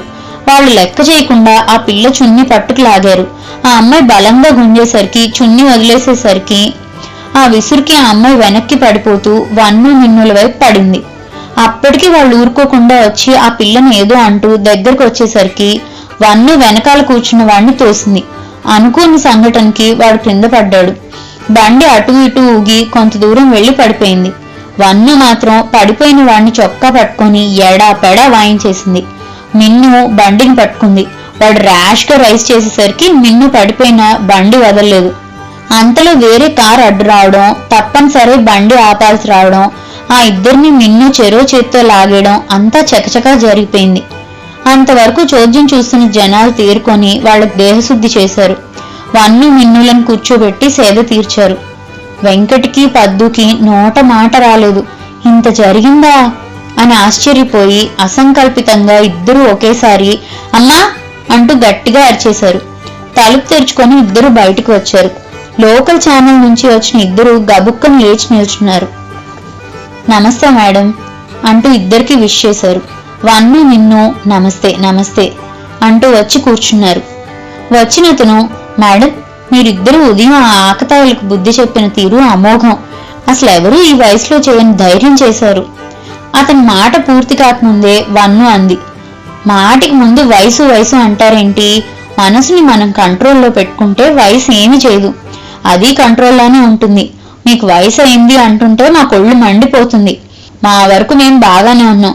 అలా అని టీనేజ్ పిల్లలమేం కాము. కనుక వయసు ప్రసక్తి లేకుండా ఏమైనా మాట్లాడండి ఢంకా బజాయించినట్లు చెప్పింది. వెంటనే మిన్ను శభాష్ వన్ను, అది మాట అంటే. ఇంట్లోనూ అదే గోల, బయట అదే గోల అంటూ వన్ను మెచ్చుకుంది. పద్దు ముఖంలో రంగులు మారింది వయసు ప్రసక్తి రాగానే. ఛానల్ అతని ముఖం కొంచెం మాడింది. కార్యవాది కనుక వెంటనే సర్దుకొని ఓకే మేడం మీరు అన్నది నిజమే, మనసు ముఖ్యం వయసు కాదు. అక్కడ ఎవరికీ రాని తెగింపు మీకు రావడం, మీరు వాళ్లకు బుద్ధి చెప్పిన విధానం బాగుంది. మీరు మా ఛానల్లో ఒక ప్రోగ్రాం ఇవ్వాలి, అది అడిగేందుకే వచ్చాము. అక్కడ మేమేం చేయాలి? ఏం లేదు మేడం. అయితే సరే మేము లోనికి వెళ్తాం, రావే వన్ను. హోహో మేడం మీరు భలే హ్యూమరస్ గా మాట్లాడతారు మేడం. మేము గాలి బదులు అదే పీలుస్తాం. అయితే మీ ఆరోగ్య రహస్యం ఇదే అన్నమాట. పెట్టావు ఆరోగ్యానికి. ఉన్నన్నాళ్ళు నవ్వుతూ నవ్విస్తూ ఉండాలి, నలుగురికి ఉపయోగపడాలి, అంతే. అదే మా జీవన సూత్రం. నచ్చినట్లు బ్రతుకుతాం, నవ్వుతూ బ్రతుకుతాం. అంటే నీతి లేని పనులు చేస్తూ ఎవడు మా కంటపడినా నార తీసి ఆరేస్తాం, అంతే. మంచికి మంచి, చెడుకు చెంపదెబ్బ, అంతే మా నీతి. ఇవే మాటలు మీరు మా స్టూడియోకి వచ్చి చెప్పాలి మేడం, అంతే. కొందరు వస్తారు, వారందరూ వారి వారి సందేహాల్ని మీ ముందు ఉంచుతారు, మీరు తీర్చాలి. ఇదిగో మనం ఇప్పుడు ఎలా మాట్లాడుకుంటున్నామో అలాగే. సరే అలాగే. ఎప్పుడు రావాలి? శనివారం ఉదయం 10 గంటలకు మొదలు పెడదాం. మీకు లంచ్ మేమే అరేంజ్ చేస్తాం. అబ్బే అదేం అక్కర్లేదు, మాకు ఉదయాన్నే 9 గంటలకి భోజనం అలవాటు. 12-1 గంట మధ్య పంట కిందకు పరపరలాడించేందుకు ఏవో మేము తెచ్చుకుంటాంలే నాయన. మేమే వచ్చి పికప్ చేసుకుంటాం, మళ్ళీ డ్రాప్ చేస్తాం. అక్కర్లేదులే నాయన, మా వాడు డ్రాప్ చేస్తాడు. ఎరా వెంకటి రావడం కుదరదా? వెంకటి సమాధానం చెప్పేంతలో మధురిమ వచ్చింది లోనికి. హాయ్ బామ్మాస్ అంటూ వీళ్ళని చూసి ఆగింది. పద్దు అంది, భలే టైంకి వచ్చావు. మీ బామ్మాస్ ఇద్దరూ టీవీ ఛానల్లో ప్రోగ్రాం ఇస్తున్నారు. వావ్ రియల్లీ గ్రేట్ బామ్మాస్. ఏం ప్రోగ్రాం? కరాటేనా, భరతనాట్యమా అనేసరికి అందరూ నవ్వారు. వచ్చిన అతనికి మధురిమను పరిచయం చేశాడు వెంకటి. విషయం తెలుసుకున్న మధురిమ, అయితే నేను తీసుకువెళ్తానులేండి అంకుల్, మీరు వర్క్ ఉంటే చూసుకోండి. ఆంటీ నేను బామ్మాస్ వెళ్తాం అంది. మరి నీ బొటిక్ అడిగింది పద్మ. ఒక్క రోజుకి అడ్జస్ట్ అవుతారులేండి, బామ్మలు సెలబ్రిటీలు అవుతుంటే అంతకంటేనా. ముందు రోజు అన్నీ చెప్పేసి వస్తాను అంటూ ఓకే బాయ్ బామ్మాస్, అందరికీ బాయ్ బాయ్ అంటూ ఆంటీ ఫ్రైడే నైట్ ఫోన్ చేస్తాను ఆంటీ అంటూ అందరికీ చెప్పి వెళ్ళిపోయింది. వచ్చిన టీవీ ఛానల్ వాళ్ళు కూడా మేము వెళ్ళొస్తామంటూ లేచారు. సరేగా నీ అమ్మాయి, నువ్వేం మాట్లాడలేదేంటి, అసలు నీ పేరేంటి? వాగ్దేవి అండి. రేపు ప్రోగ్రాంలో మీతో మాట్లాడించేది నేనే, అంటే యాంకర్ని. అయితే మమ్మల్ని వాగించే దేవి అన్నమాట. ఓ మై గాడ్ బామ్మాస్, మీరు సూపర్. మీతో మాట్లాడడం అంటే బాగా ఒళ్ళు దగ్గర పెట్టుకోవాలి అంటూ నవ్వేసింది వాగ్దేవి. బై ది బై, నా పేరు సుదర్శన్ అండి. అందుకేనా దూరదర్శన్లో పనిచేస్తున్నావు? ఓ మై గాడ్ మేడం, మీరు ఇలా మాట్లాడుతుంటే యాంకర్ వాగ్దేవి కాస్త మూగదేవి అవ్వాల్సిందే. అరే, మీతో మాట్లాడుతుంటే మీలాగే పంచులు వచ్చేస్తున్నాయి అంటూ ఒక వెర్రి నవ్వు నవ్వేసి ఓకే వెంకట్ గారు, వీలైతే మీ దంపతులిద్దరూ రావడానికి ప్రయత్నించండి స్టూడియోకి. నేను మళ్ళీ ఫ్రైడే నైట్ మీకు రిమైండ్ చేస్తాను అంటూ లేచాడు. వన్ను మిన్నులకి నమస్కారం చేసి మేడం, ముందుగా ఆ ప్రశ్నలు ఏమైనా పంపించమంటారా? మా ఇంట వంట లేవు అలాంటి అలవాట్లు. చదువుకునేటప్పుడైనా ఇప్పుడైనా వాళ్ళు ఏ ప్రశ్నలు వేస్తారో మీరేమైనా అడిగిస్తారా లేక వాళ్లే అడుగుతారా? ప్రోగ్రాం ఎలా ఉండాలంటే అడిగిన వెంటనే చెప్పేదే సమాధానం, అప్పుడు పనిచేస్తుంది అనుభవం. అంతేగాని మీరే ప్రశ్నలు రెడీ చేసి దానికి మేము జవాబులు ఆలోచించి పెట్టుకొని ఎవరి మనోభావాలు దెబ్బతినకూడదు అని అతి జాగ్రత్తగా మీరు ఎడిట్ చేసి ఇవన్నీ అంత రుచిగా ఉండవు అబ్బాయి. మేము మాలాగా మాట్లాడతాం, మీకు నచ్చితే సరే, లేదా మాకేమీ ఈ ప్రోగ్రాంలు అవి పెద్దగా ఇంట్రెస్ట్ కూడా లేదు, మరి ఆలోచించుకొని చెప్పండి. మరో మాట లేదు మేడం, మీరు ఎలా అంటే అలాగే, మీకే ఇబ్బంది కలిగించాం అంటూ ప్రోగ్రాం పక్కా మేడం అంటూ అందరికీ చెప్పి వెళ్ళిపోయారు. మరీ ఏంటమ్మా మీరు వాళ్ళతో అలాగేనా మాట్లాడేది అన్నాడు వెంకటి. మా సంగతి మీకు తెలుసు, తప్పేమి మాట్లాడం, నిజం మాట్లాడతాం. నచ్చిన వాళ్ళకి నచ్చుతుంది, లేని వాళ్ళకి లేదు. అందరికీ నచ్చాలని మార్చి మాట్లాడటం మా వల్ల కాదు. మార్చి వద్దు, ఏప్రిల్ వద్దు, మీకు నచ్చినట్లే మాట్లాడుదురు, రండి భోజనాలకి అని పిలిచింది పద్దు. పద్దుకి వీళ్ళ ప్రోగ్రాం తలుచుకొని ఎందరు ఏడుస్తారో ఎందరు ఏడిపిస్తారో అన్న భయం పట్టుకుంది. నిద్రకి ఉపక్రమించిన మొగుడు పెళ్ళాలకి నిద్ర పడితే ఒట్టు. పద్దుకి నిద్ర పట్టడం లేదు. వెంకటిని లేపింది. ఏమండి, వీళ్ళిద్దరిని వాళ్ళు అడగటం ఏంటి, మీరు ఆపకుండా ఊరుకోవడం ఏంటి? ఏం రసాభాస చేస్తారో ఏమో, నాకు చాలా దడగా ఉందండి. పద్దు, నువ్వు నేను ఆపితే ఆగే ఘటాలు కావవి. వాళ్ళకి నచ్చినట్లు ఉంటారు అంటారు. అయినా ఆ ఛానల్ సుదర్శన్ గారికి లేని బాధ మనకెందుకు? ఏ మాట కామాట అన్ని షరతులు వీళ్లే పెట్టారు, వాళ్ళు సరే అన్నారు. ఇక మనకేంటి చెప్పు? అయినా వాళ్ళేం తప్పు మాట్లాడరుగా, సరదాగా మాట్లాడతారు. వాళ్ళని వాళ్ళు మేనేజ్ చేసుకుంటారు. నీకొచ్చిన భయం ఏమీ లేదు, పడుకో. భయం అయితే వాళ్ళతో వెళ్లకు, మధు వెళ్తుందిగా. పిల్లలైతేనే ఈ పిల్లల్ని మేనేజ్ చేయగలరు. హాయిగా పడుకో అని నిద్రలోకి జారుకున్నాడు. కాసేపు ఆలోచించిన పద్దు అది నిజమేలే అని తాను నిద్రపోయింది. శుక్రవారం రాత్రి సుదర్శన్ ఫోన్ చేశాడు వెంకటికి. సార్, మీ మదర్ వాళ్ళకి గుర్తు చేయండి సార్, రేపు ఉదయమే ప్రోగ్రాం అంటూ. మీరు మర్చిపోయినా వాళ్ళు మర్చిపోరులేండి, మీకు ఆ భయం అక్కర్లేదు అని చెప్పి భరోసా ఇచ్చేశాడు వెంకటి. థ్యాంక్ యూ అంటూ పెట్టేశాడు సుదర్శన్ ఫోన్. కాసేపటికి మధురిమ ఫోన్ చేసింది పద్దుకి. ఆంటీ, బామ్మాస్కి చెప్పండి నేను మార్నింగ్ వస్తాను అంటూ. శుక్రవారం రాత్రి అందరూ డైనింగ్ టేబుల్ దగ్గర కూర్చున్నారు. వెంకటి అన్నాడు, అమ్మా, రేపు మధు వచ్చి తీసుకెళ్తానందిగా. ఆఫీస్లో హెవీ వర్క్ ఉంది, లేదంటే నేను వచ్చేవాణ్ణి. ఏం పద్మ, నీ సంగతి ఏంటి? పద్మకి మనసులో భయం ఎంతుందో కుతూహలం అంతే ఉంది. ఎప్పుడు ఇటువంటి ప్రోగ్రామ్స్ టీవీలో చూడటం తప్ప నేరుగా చూసింది లేదుగా. సరేలేండి, నేను వెళ్తాను. బలవంత బ్రాహ్మణికు ఎందుకు లేవే, ఆ మధుతో వెళ్తానులే అంది మిన్ను. అదేం కాదులే, నేను వస్తున్నా. మరీ ముగ్గురు వెళ్ళటం ఏం బాగోదు. మరి 30 మంది అక్కడే ఉంటారుగా. ఏం పర్వాలేదు, నేను వస్తున్నాను అంతే. టపీమని గ్లాస్ టేబుల్ మీద పెట్టింది. అమ్మయ్య, ఇది ఇప్పుడు మనలో పడుతుందే. సర్లేరా అంటూ వన్ను మిన్ను కళ్ళు గీట్టుకొని నవ్వుకున్నారు గర్వంగా. వన్ను మిన్ను ఏమీ తొణకడం లేదు గాని పద్మావతికి మాత్రం లోలోన టెన్షన్.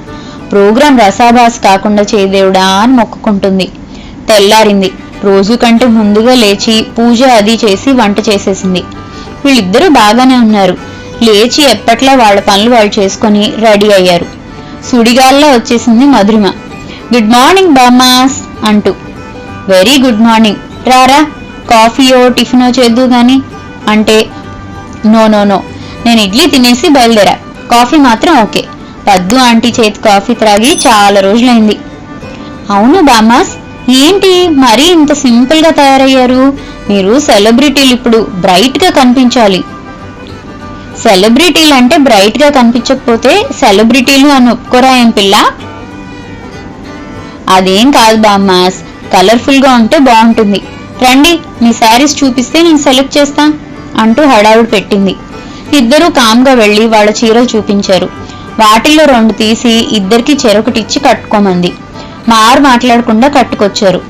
అప్పుడు చూసి మధు తృప్తిగా తలాడించి గుడ్ అంది. ఇంకేం మేకప్ లేదా అడిగింది పద్దు. అక్కర్లేదా ఆంటీ, స్టూడియోలో చేస్తారేమో, మళ్ళీ ఇక్కడెందుకు అంటూ నవ్వింది. అయిపోయారు పో వాళ్ళు అంటూ ఇద్దరూ నవ్వుకున్నారు. వన్ను మిన్ను చెరో హ్యాండ్ బ్యాగ్ తగిలించుకొని వచ్చారు. వెళ్దామా అంటూ. పద్దు దేవుడి దగ్గర మరోసారి దండం పెట్టుకుని వచ్చింది. అది చూసి మధురిమ నవ్వింది. వన్ను మిన్ను కనసైగ చేసుకొని నవ్వుకున్నారు. వెళ్లే ముందు మధురిమ సుదర్శన్ నంబర్ తీసుకొని ఫోన్ చేసింది. బయలుదేరుతున్నామంటూ. ఓకే మేడం, వచ్చేయండి, మేము రెడీనే అనేసరికి పదండి ఆంటీ, బామ్మాస్ పదండి, వాళ్ళు రెడీ అట అని కార్ డోర్ తీసి ఇద్దరిని వెనక కూర్చోమంది. పద్దు ముందు సీట్లో కూర్చుంది. నేరుగా ఛానల్ వాళ్ళు ఏర్పాటు చేసిన హాల్ దగ్గరికి తీసుకెళ్ళింది. వాళ్ళు చిన్న చిన్న ప్రోగ్రామ్స్ కి ఇలాంటి హాల్స్ తీసుకుంటారు. వెళ్లేసరికి సుదర్శన్, వాగ్దేవి ఇంకా కొందరు గేట్ దగ్గరే ఎదురు చూస్తూ ఉన్నారు. వెనకాల చాలా మంది ఆడవాళ్లు రంగురంగుల చీరల్లో చక్కగా తయారై ఎదురు చూస్తున్నారు. వీళ్ళు కార్ దిగగానే సుదర్శన్, వాగ్దేవి ఇద్దరు బొకేలు పట్టుకొని నిలబడి ఉన్నారు. వీళ్ళు దిగగానే వెల్కమ్ మేడం అంటూ చెరొకటి ఇచ్చారు. వీళ్ళు అందుకొని థ్యాంక్స్ చెప్పారు. రండి లోనికి వెళ్దాం అంటూ పిలిచారు. వెళ్తుంటే ఒక 3 ఆడవాళ్ల మీద వన్ను మిన్నుల దృష్టి నిలిచింది. ఇద్దరు తమ ఈడువాళ్లు ఇంచుమించుగా. ఒక ఆమె పద్దు కంటే చిన్నది అయ్యుండొచ్చు. ఆమె ఆ పెద్దవాళ్లలో ఒక ఆమెని కాస్త కంట్రోల్ చేస్తుంది. అది విన్న వీరిద్దరు బ్రుకిటి ముడిపడింది. ఒకరినొకరు సాలోచనగా చూసుకున్నారు. తల పంకించుకొని పద అంటూ లోనికి వెళ్లారు. ఇద్దరిని ఒక రూమ్ కి తీసుకువెళ్లి అక్కడ కాసేపు రిలాక్స్ అవ్వమన్నారు. పద్దుని మధురిమని కూడా కూర్చోమని అందరినీ అక్కడ కూర్చోబెట్టి వచ్చేస్తాము అంటూ వెళ్ళిపోయారు. వీళ్ళు రూమ్ లో రిలాక్స్ అవుతుండగా ఒక అమ్మాయి వచ్చి, మేడం మీకు లైట్ గా మేకప్ చేస్తే అభ్యంతరం ఏమన్నా ఉందా అని కనుక్కోమన్నారు మా సార్ అంటూ అడిగింది. వెంటనే మిన్ను, ఉంది, అభ్యంతరం ఉంది. సరే మేడం, సార్కి చెప్తాను అంది. ఏం చెప్తావు? నీకు అభ్యంతరం ఉందని. అదే అభ్యంతరం ఎందుకు అని అడిగితే ఏం మాట్లాడాలో అమ్మాయికి తెలియలేదు. లైట్ గా మేకప్ వేస్తే అభ్యంతరం, డార్క్ గా వేస్తే లేదని చెప్పమన్నా అని చెప్పు, సరేనా? హో మేడం, వాగ్దేవి మేడం మీ గురించి చెప్పారు, ఇప్పుడు డైరెక్ట్ గా చూస్తున్నా, థ్యాంక్ యూ మేడం అంటూ నవ్వుకుంటూ వెళ్ళింది. వన్ను మిన్నుతో ఎందుకే అలా చెప్పావు, మనకెందుకు మేకప్ పనిలేక అంది. ఎప్పుడు వేసుకుంటామా ఏంటి, వాళ్ళేదో సరదా పడుతున్నారు, మనకి టైం పాస్. అసలు మేకప్ అంటే ఎలా చేస్తారో కూడా మనకి అనుభవం వస్తుందిగా. ఎప్పుడో చిన్నప్పుడు మన ఊర్లో నాటక పరిషత్ వాళ్ళు వచ్చినప్పుడు వాళ్ళ నాటకానికి 2 పిల్లలు కావాలంటే నాన్నని మావయ్యని బ్రతిమలాడి తీసుకువెళ్లి రంగు పూసారు, గుర్తుందా? ఒకళ్ళని చూసి ఒకళ్ళని నవ్వుకుంటుంటే డైరెక్టర్ తల బాదుకున్నాడు. అది చూసి మళ్ళీ మనం నవ్వడం. చివరికి వాళ్ళు బ్రతిమలాడితే తప్ప నవ్వాపలేదు మనం. ఎందుకు గుర్తులేదు? ఆ అనుభవం ఇప్పుడు ఒకసారి రుచి చూద్దామే అంటూ హైఫై కొట్టుకున్నారు. పద్దు తల పట్టుకుంది. మధురిమ ఎంజాయ్ చేస్తుంది. అంతలో ఆ అమ్మాయి వచ్చింది. రండి మేడం, ఆ రూమ్ లో చేస్తారు మేకప్ అంటూ పిలిచింది. వస్తాం గాని అమ్మాయి, ఆ వచ్చిన వాళ్లలో ఒక గ్రీన్ శారీ కట్టుకొని ఉంది, కాస్త పెద్ద జడ వేసుకుంది. ఆ అమ్మాయిని కాస్త హెల్ప్ కి అన్నట్టు పిలుచుకురా, మా దగ్గరికి అని చెప్పకు, సరేనా? Okay madam. సరే తొందరగా వెళ్ళు, తీసుకొని మేకప్ చేసే దగ్గరికి తీసుకురా, మర్చిపోవద్దు, మా దగ్గరికి అని చెప్పకు అంటూ హెచ్చరించి పంపారు. పద్దుకి బీపీ పెరిగిపోతుంది. ఏసీ రూమ్ లో కూడా చెమటలు పట్టేస్తుంది. మధురిమ మాత్రం కూల్ ఆంటీ, డోంట్ వరీ లాంటి పదాలతో సర్దుతుంది. అనవసరంగా వచ్చానని తనని తాను నిందించుకుంటుంది పద్దు. అంతలో మేకప్ రూమ్ లోకి వీళ్ళు వెళ్లడం, ఆ గ్రీన్ సారీ అమ్మాయి లోనికి రావడం జరిగింది. ముందుగా చైర్లో మిన్ను కూర్చుంది, బోలెడంత సరదా పడిపోతూ. నువ్వు విషయం కనుక్కో అంటూ వన్ను ఆ అమ్మాయితో 5 నిమిషాలు మాట్లాడి పంపించేసింది. ఇక వీళ్ళ సరదా తీరేలా మేకప్ మొదలైంది. మేకప్ చేసే అబ్బాయి కూడా నవ్వుతూ సరదాగా మాట్లాడే రకం కావడంతో సజావుగా సాగుతుంది మేకప్ కార్యక్రమం. ఇదిగో అబ్బాయి, నువ్వు చేసే మేకప్ వల్ల నా వయసు పెరగకూడదు, తరగకూడదు, సరేనా? ఏమాత్రం తేడా వచ్చిందో నువ్వు అయిపోయావు మా చేతుల్లో. సరే మేడం, అలాగే. వయసు పెరగదు తరగదు, కేవలం అందం పెరుగుతుంది అంతే అన్నాడు నవ్వుతూ. ఊరిని అసాధ్యం కూడా, గొప్పవాడివేనే. సరే సరే అయితే ఓకే అని చేయించుకొని వాడిని జోకులతో నవ్వించి లిప్స్టిక్ వేసేటప్పుడు మాత్రం మౌనంగా ఉండి, నీ ఒక్కడి వల్లే అయ్యింది మా నోరు ముయించడం అంటూ నవ్వుకొని అద్దంలో చూసుకొని, నిజమే నోయ్, కాస్త అందంగానే కనిపిస్తున్నాము అంటూ మురిసిపోతూ, ఇక నువ్వే నోయ్ మా పర్సనల్ మేకప్ మ్యాన్వి అంటూ నవ్వారు. షో మొదలవుతుంది, రమ్మన్నారు. పెద్ద స్టేజీ మీద ఒకవైపు 2 సీటర్ సోఫా, దాని ఎదురుగా సింగిల్ సీటర్ సోఫా ఉంది. మైక్ అరేంజ్మెంట్స్ అన్నీ జరిగాయి. ఒక ప్రక్కన డైరెక్టర్ ఉన్నాడు. స్టేజ్ మధ్యలో వాగ్దేవి నిలబడి ఉంది. స్టార్ట్ అనగానే వాగ్దేవి, గత వారం సిటీ మార్కెట్ దగ్గర జరిగిన ఒక సంఘటన గురించి ఇప్పుడు మాట్లాడుతున్నాను.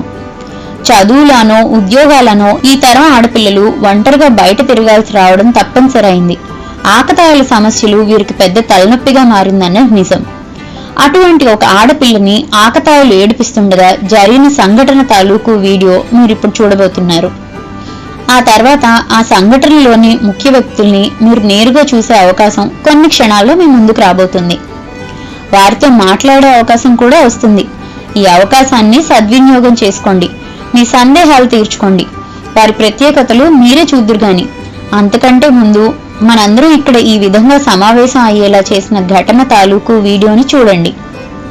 వీడియో ప్లీజ్ అంటూ స్టేజ్ మీద ఉన్న వీడియో వైపు చూసింది. వీడియో మొదలైంది. వన్ను మిన్ను తెర మీద కనబడగానే అందరూ కేరింతలు కొట్టారు. మెల్లగా నిశ్శబ్దం. ఇక వన్ను మిన్నుల ఫైటింగ్ దృశ్యాలు చూసి అవాక్కయ్యారు. వీడియో ఆగిపోయింది.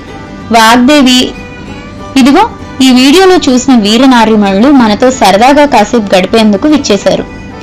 ఎవరు అడుగు ముందుకు వేయని ఆ క్షణంలో వీరెందుకు ముందడుగు వేశారు? ఆ క్షణంలో ఏ శక్తి వీరిని ప్రేరేపించింది? తెలుసుకునే ప్రయత్నం చేద్దాం. ముందుగా కథానాయకులిద్దరిని సాదరంగా వేదిక మీదకి ఆహ్వానిస్తున్నాం అనేసరికి మేకప్ కోసం తీసుకెళ్లిన అమ్మాయి ఇద్దరిని స్టేజ్ మీదకి తీసుకొచ్చింది. వాగ్దేవి ముందుకెళ్లి ఇద్దరిని తీసుకొచ్చి ఆడియన్స్ వైపు చూసి, వీరే ఆ కథానాయకులు అనగానే ఆగకుండా 5 నిమిషాల పాటు చప్పట్లు మ్రోగాయి. పద్దు, మధురిమ ముందు వరుసలో కూర్చున్నారు. వన్ను మిన్ను ఆడియన్స్ కి అభివాదం చేసి సోఫాలో కూర్చున్నారు. ఇక మీ పరిచయ కార్యక్రమం మొదలు పెడదామా అంది వాగ్దేవి. మొన్నేగా ఇంటికొచ్చి మరీ పరిచయం చేసుకున్నావు. మేడం, నా కోసం కాదు, మీకోసం ఎంతమంది వచ్చారో చూడండి, వారి కోసం. సరే అయితే ఏం చెప్పాలో చెప్పు. మీ పేరు, ఊరు, వివరాలు చెప్పండి. నా పేరు వనజాక్షి, దాని పేరు మీనాక్షి. ఇద్దరం మేనత్త మేనమామ పిల్లలం. బహుశా భగవంతుడు ఫ్రెండ్స్ ని చేయబోయి కజిన్స్ ని చేసి ఉంటాడు. అందుకని మేము కజిన్స్ గా కంటే ఫ్రెండ్స్ గా ఉండటమే మాకు ఇష్టం. Wow, super. మీనాక్షి గారు, ఇప్పుడు మీరు చెప్పండి. ఇంకా ప్రత్యేకంగా ఏముంది నేను చెప్పేది? కలిసి పెరిగాము, కలిసి ఆడుకున్నాం, అల్లరి చేసాం. మమ్మల్ని అల్లరి చేయొద్దు అనే కొద్దీ పంతంగా అల్లరి చేసాం. మాది అల్లరి అని మేము అనుకోలేదు. జీవితాన్ని అనుభవిస్తున్నామో ఆస్వాదిస్తున్నామో అనుకున్నాం. అది మిగతా వారికి అల్లరి అనిపిస్తే మేమేం చేయలేం. సరే, మీరు మీది అల్లరి కాదు అంటున్నారు. మీ పెద్దలు కూడా అల్లరనే అనుకున్నారా? మిమ్మల్ని సమర్థించారా అని అడిగింది వాగ్దేవి. లేదు, సమర్థించలేదు. చుట్టుప్రక్కల వాళ్ళు సమర్థించడం లేదు.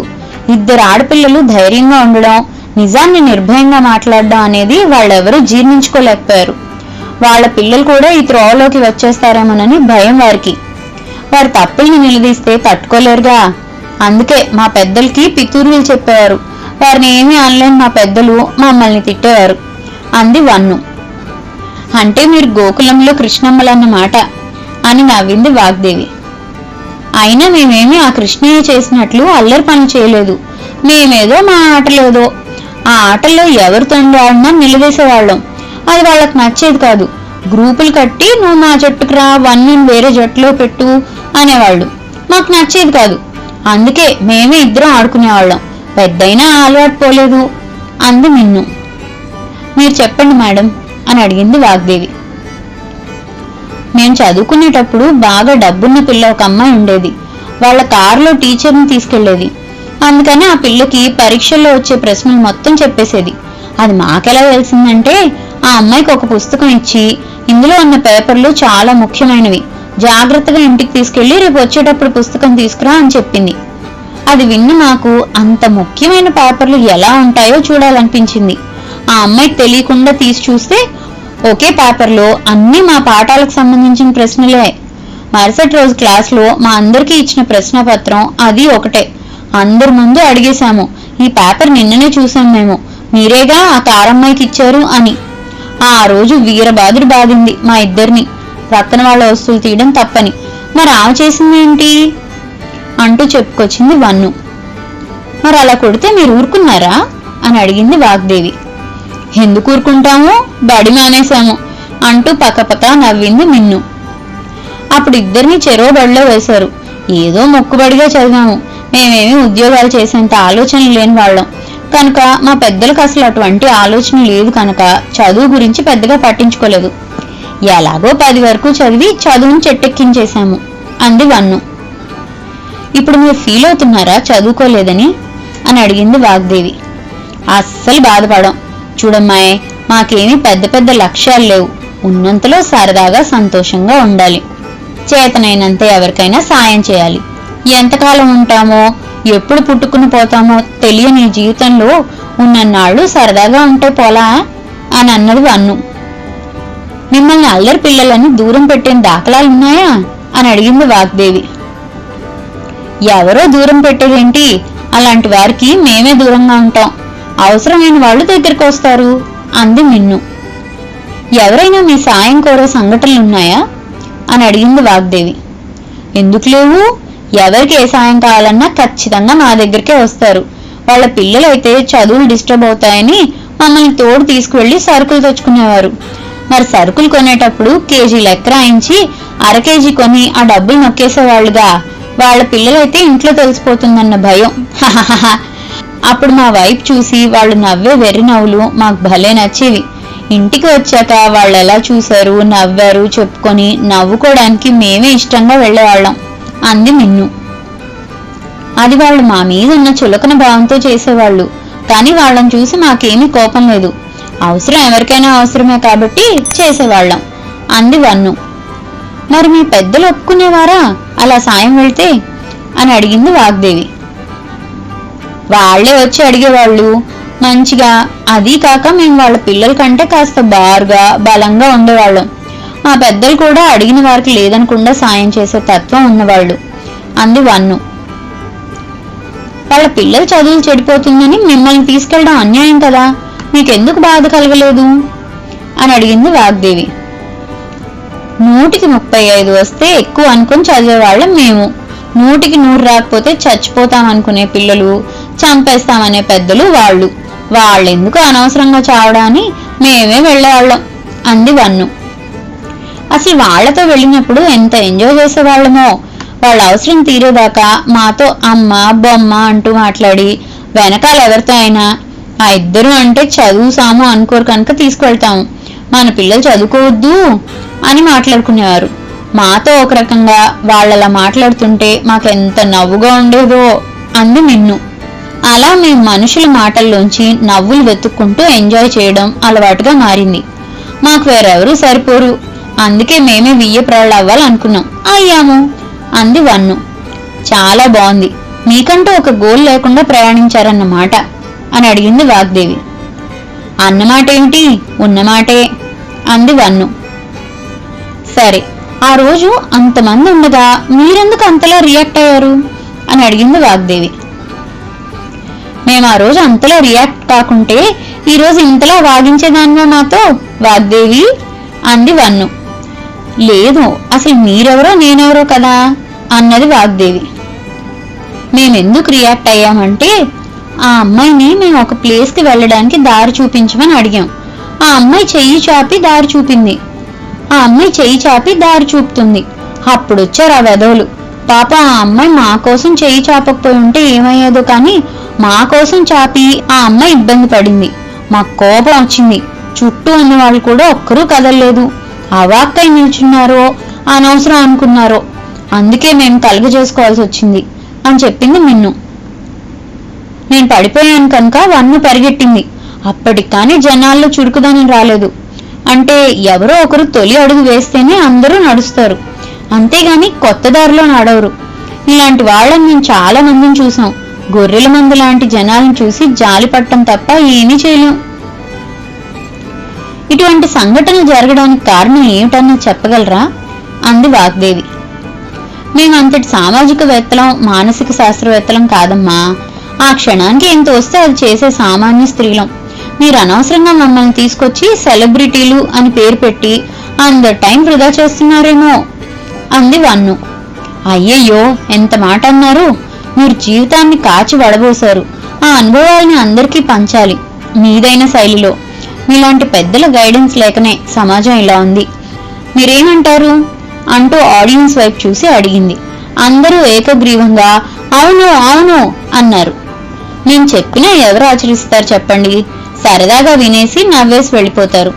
అంతేగాని వన్ను మిన్ను చెప్పారు కనుక ఇలా చేయాలి అని అనుకోలేరు కదా. ఇవన్నీ చిన్నతనం నుంచి పెంపకంలో రావాలి. చదివే చదువుతో రావాలి. విలువలు అనేవి దానికి తల్లిదండ్రులు, చదువు దోహదం చేయాలి. స్వతహాగా ఎవరికి వారికి రావాలి మంచిగా ఉండాలని. కొందరికి రాదు, కనీసం ఎక్కడైనా చూసి తెలుసుకోవాలి. అది చేయరు అంది మిన్ను. అంతెందుకు, శాస్త్రం చెప్తూ చాగంటి వారు, శాస్త్రీయంగా చెప్తూ గరికపాటి వారు కంఠశోష వచ్చేలా మొత్తుకుంటున్నారు. ప్రవచనాలు విని ఆ హాల్ గడప దాటగానే మామూలైపోతారు. అంతటి మహానుభావులు చెప్పే సూక్తులే మనసులోకి ఎక్కించుకొని వారు మేం చెప్పేది వింటారని ఎలా అనుకోమంటావు అని అడిగింది వన్ను. ఏదో టీవీలో కనిపిస్తామంటే సరదాకొచ్చాం. మేము ఈ సమాజాన్ని మార్చేంతటి వాళ్ళం కాదమ్మా అంది మిన్ను. హాల్లో మొదటి వరుసలో కూర్చున్న పద్మావతికి బోలెడంత ఆశ్చర్యం. వీళ్ళని అంతవరకు అల్లరిగానే చూసింది తప్ప ఆలోచనతో చూడలేదు. చాలా కొత్తగా, వింతగా, అబ్బురంగా తోస్తున్నారు ఇప్పుడు. ఇది వరకు లేనంత గౌరవం వచ్చేస్తుంది. అదే అంది మధురిమతో. మధురిమ కూడా చాలా ఆసక్తిగా వింటుంది. వీళ్ళు ఇలా అనగానే లేచి వాగ్దేవితో కాసేపు నేను స్టేజ్ని షేర్ చేసుకుంటాను అని రిక్వెస్ట్ చేసింది. డైరెక్టర్ అనుమతితో మధురిమ కూడా స్టేజ్ మీదకు వెళ్లి అందరికీ అభివాదం చేసి ఛానల్ వాళ్ళకి ఈ అవకాశం ఇచ్చినందుకు థ్యాంక్స్ చెప్పి ఇలా అడిగింది ఆడియన్స్ ని. ఇప్పుడు బామ్మలు ఇంతవరకు చెప్పింది అందరం విన్నాం. వాళ్లే అన్నారు గరికపాటి గారివి, చాగంటి వారివి ప్రవచనాలు విని కూడా ఎవరూ మారట్లేదని. అయితే ఇక్కడ చిన్న ఉదాహరణ చెప్తాను.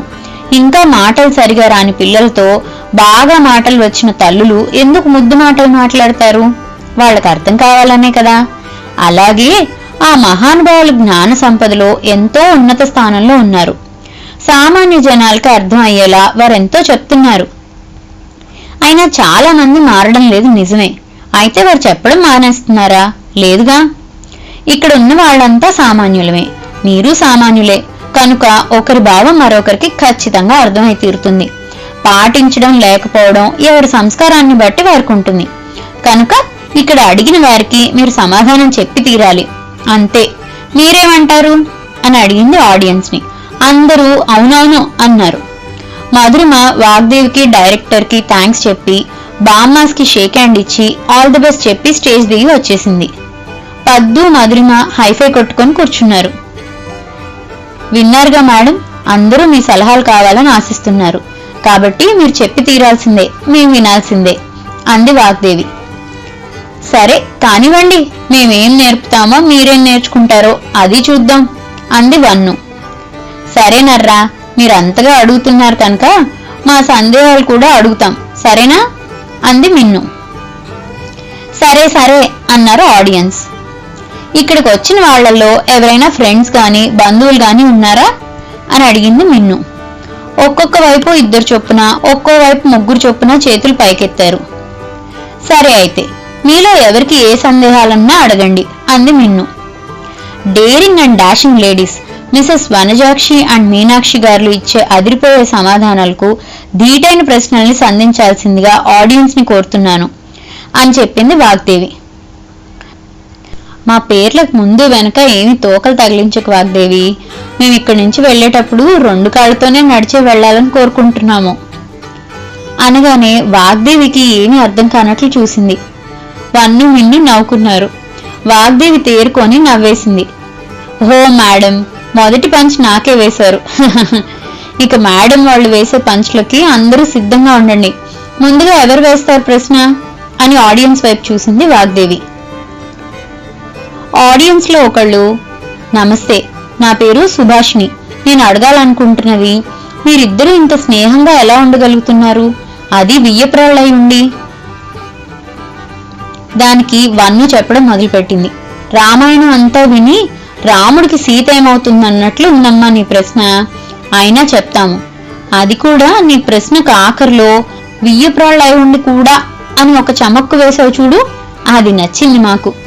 సరే చెప్తాం వినండి అంటూ వన్ను చెప్పడం మొదలుపెట్టింది. చూడమ్మా సుభాష్ని, స్నేహం అనేది ఏ ఇద్దరి మధ్య అయినా ఉండొచ్చమ్మా. స్నేహానికి తల్లి కూతుళ్ళు, అక్క చెల్లెళ్ళు, తోడుకోడళ్ళు, వదిన మరదళ్ళు, వియ్యప్రాళ్ళు అని తేడా ఉండదు. ఎవరితో అయినా స్నేహం చేయొచ్చు కదా అంది వన్ను. అవునని తలూపింది సుభాష్ని. ఎందుకని వియ్యపురాళ్ళు అని ప్రత్యేకంగా అన్నావో తెలియదు కానీ మా చిన్నతనంలో మేము ఎలా ఉండేవాళ్ళమో చెప్పాం కదా. చిన్నప్పటి నుంచి మనుషుల్ని గమనిస్తూ ఉండేవాళ్ళం. వాళ్ళ మాటలకి చేతలకి తేడాలు గమనించి నవ్వుకునేవాళ్ళం. అదే మాకు అప్పట్లో ఎంటర్టైన్మెంట్. అలా గమనించిన ఒక కుటుంబం గురించి చెప్తాను, విని మీరే చెప్పండి మీకేమనిపించిందో.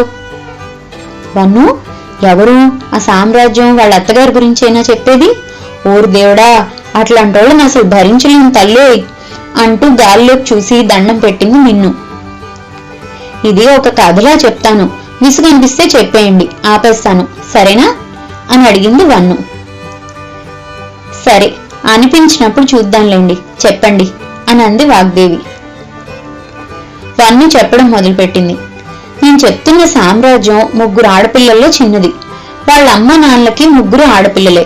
ఎంతో ప్రేమగా పెంచుకున్నారు, పెళ్లిళ్లు చేశారు. అంతా బాగుందనుకున్న సమయంలో సామ్రాజ్యం వాళ్ళ నాన్న గుండెపోటుతో మరణించారు. సామ్రాజ్యం తల్లి శాంతమ్మ, పేరుకు తగ్గట్లు శాంతమూర్తి, అమాయకురాలు కూడా. సామ్రాజ్యం వాళ్ళ అక్కలు ఉమ్మడి కుటుంబాల్లో ఉండేవారు, అందుకని తల్లిని తీసుకెళ్లి ఉంచుకోలేరు. సామ్రాజ్యం వాళ్ళు ఆస్తులు భాగాలు వేసుకుని విడికాపురాలు ఉంటున్నారు. అత్తగారు 3 నెలలకు ఒక కొడుకు దగ్గర ఉంటుంది కాబట్టి తల్లిని తనతో తెచ్చుకుంది సామ్రాజ్యం. అత్తగారు అమ్మ ఇద్దరు ఒకే ఈడువాళ్ళు కదా, ఒకరికొకరు తోడుగా మాట సాయంగా ఉంటారులే అని. ఎంతో కొంత పెన్షన్ కూడా వస్తుంది ఆమెకి. మనకేం భారం కాదని మొగుడిని ఒప్పించింది. అదిగో అప్పుడు మొదలైంది శాంతమ్మ జీవితంలో అశాంతి. ఆవిడ వచ్చినప్పటి నుంచి అత్తగారు మిగతా కొడుకుల దగ్గరకు వెళ్ళడం మానేసింది. ఏమంటే వాళ్ళందరికీ 2-3 పిల్లలు ఉన్నారు, ఖర్చులు ఎక్కువ అని. మీకు లింగులింగం అంటూ ఆ ఇంటికాయ సొంటుకో మొక్కడు కాబట్టి నేను ఇక్కడే ఉంటాను అని తిష్ట వేసుకుంది.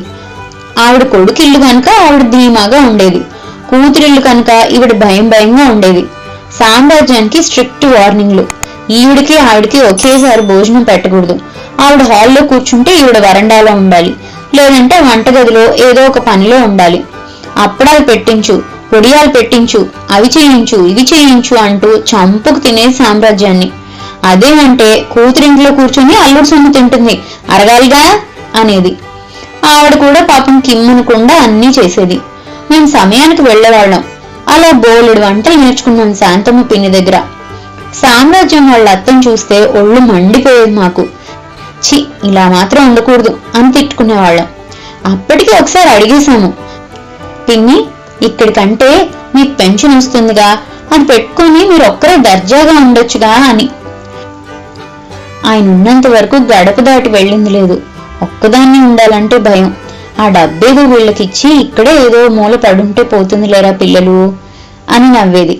నాకెంత చోటు కావాలి, చాపుకుంటే 5 అడుగులు, ముడుచుకుంటే 3 అడుగులు అని నిట్టూర్చేది. కాసేపు ఆగువే, అవన్నీ తలుచుకొని బీపీ వచ్చుంటుంది, కాస్త నీళ్లు తాగు, మిగిలింది నే చెప్తాలే అని అందుకుంది మిన్ను. అప్పుడు చిన్న వయసులో కోపం తప్ప మరేం లేదు. కాస్త పెద్దయ్యాక ఆలోచన వచ్చింది, అసలు ఒకరు ఎక్కువ ఒకరు తక్కువ అని ఎందుకు అనుకుంటున్నారు? ఎక్కడో ఎప్పుడో పొరపాటు జరిగింది, ఆ పొరపాటు మనం చేయకూడదు అని గట్టిగా నిర్ణయించుకున్నాం. అసలు కూతురునిచ్చిన వారు ఎందుకు అణిగిమణిగి ఉండాలో నాకు అర్థం కావట్లా. అపురూపంగా పెంచుకున్న ఇంటి మహాలక్ష్మి లాంటి పిల్లని సాలంకృత కన్యాదానం చేసి, నాయన నువ్వే విష్ణుమూర్తివి, నా కూతురు సాక్షాత్తు లక్ష్మీదేవి, ఆమెను నీకిచ్చి వివాహం చేస్తున్నాను అని కాళ్లు కడిగి నీళ్లు నెత్తించి చల్లుకున్నాడంటే నువ్వు దేవుడివి అని భావించి.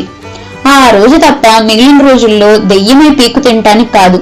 దీనికి తోడు అమ్మ, అక్క, చెల్లెళ్ళు తోడు అయ్యగారికి. అందరినీ అనటం లేదు, ఎవరూ భుజాలు తడుముకోకండి. బంగారం లాంటి బిడ్డని ఇంటికిచ్చి మళ్ళీ అద్దెగ్గలాడుతూ ఉండాల్సిన కర్మ ఏంటి? ఆ పిల్ల పుట్టింటి వాళ్ళని మర్యాదగా ప్రేమగా చూసుకుంటే అందరి కోడళ్ళు మంచివాళ్లే. పుట్టింటి వారిని ఎప్పుడైతే చిన్నబుచ్చడం మొదలెట్టారో అప్పుడే ఆ పిల్లకి మీరంటే వ్యతిరేక భావం మొదలవుతుంది. బయటపడకపోవచ్చు, మీకు చేసే సేవల్లోనో పంచుకునే బాధ్యతల్లోనో నిర్లక్ష్యం ఖచ్చితంగా వచ్చి తీరుతుంది. ఒక్కొక్కరు ఒక్కో విధంగా ప్రదర్శిస్తారు, కాదంటారా? హాల్ అంతా నిశ్శబ్దం. చెప్పండి, కాదంటారా అని అడిగింది మిన్ను. ఎవరు మాట్లాడరేం, చెప్పండి, మీరేమంటారు? వాగ్దేవి ఆడియన్స్ వైపు చూసి, ఎవరైనా ప్రశ్నలు అడుగుతారా అనగానే ఒక ఆవిడ లేచింది. మైక్ ఆవిడకి అందించబడింది. ఆవిడ, నమస్తే, మీరు చెప్పింది కరెక్టే. అయితే ఈ విధమైన సమస్యలు ఎప్పటి నుంచో ఉన్నాయి, ఈవేళ కొత్త కాదు. గబుక్కున మనం మారిస్తే మారిపోగా. అయినా ఆడపిల్లింటికి చుట్టచూపుగా వెళ్లాలి గాని అక్కడే ఉండడం అంత భావ్యం కాదని పెద్దే చెప్పిందే కదా అని అడిగింది ఒక ఆవిడ. చూడమ్మా, నీ పేరేంటి, చెప్పనే లేదు అని అడిగింది వన్ను. రాజీ అండి నా పేరు. మనం మారిస్తే మారిపోవు కదా అని అందరూ అనుకుంటే ఇప్పుడు ఇలా మారేవాళ్ళమా? మనం తెస్తే వస్తుందా స్వాతంత్రం అని ఏ ఒక్కరు అనుకున్నా మన జెండా ఎగిరేగా అని అడిగింది మిన్ను. ఒకరిని చూసి ఒకరు మారాలి, మంచిగా మారాలి, అంతేగాని మా వల్ల ఏమవుతుంది అంటే ఏమీ కాదు. దానికి రాజీ, నీకే బాదరబందీలు లేవనుకుంటాను కాబట్టి ఇద్దరు హాయిగా ఎంజాయ్ చేస్తున్నారు, అందులోనూ మేనత్త మేనమామల పిల్లలు, అందరూ అలా ఉండలేరుగా అని అంది. అవునమ్మా, మాకే బాదరబందీలు లేవు, అనుకుంటే లేవు, ఉన్నాయనుకుంటే ఉన్నాయి. మాకు ముఖ్యంగా లేనిది వ్యామోహాలు, అర్థమైందా అంది వన్ను.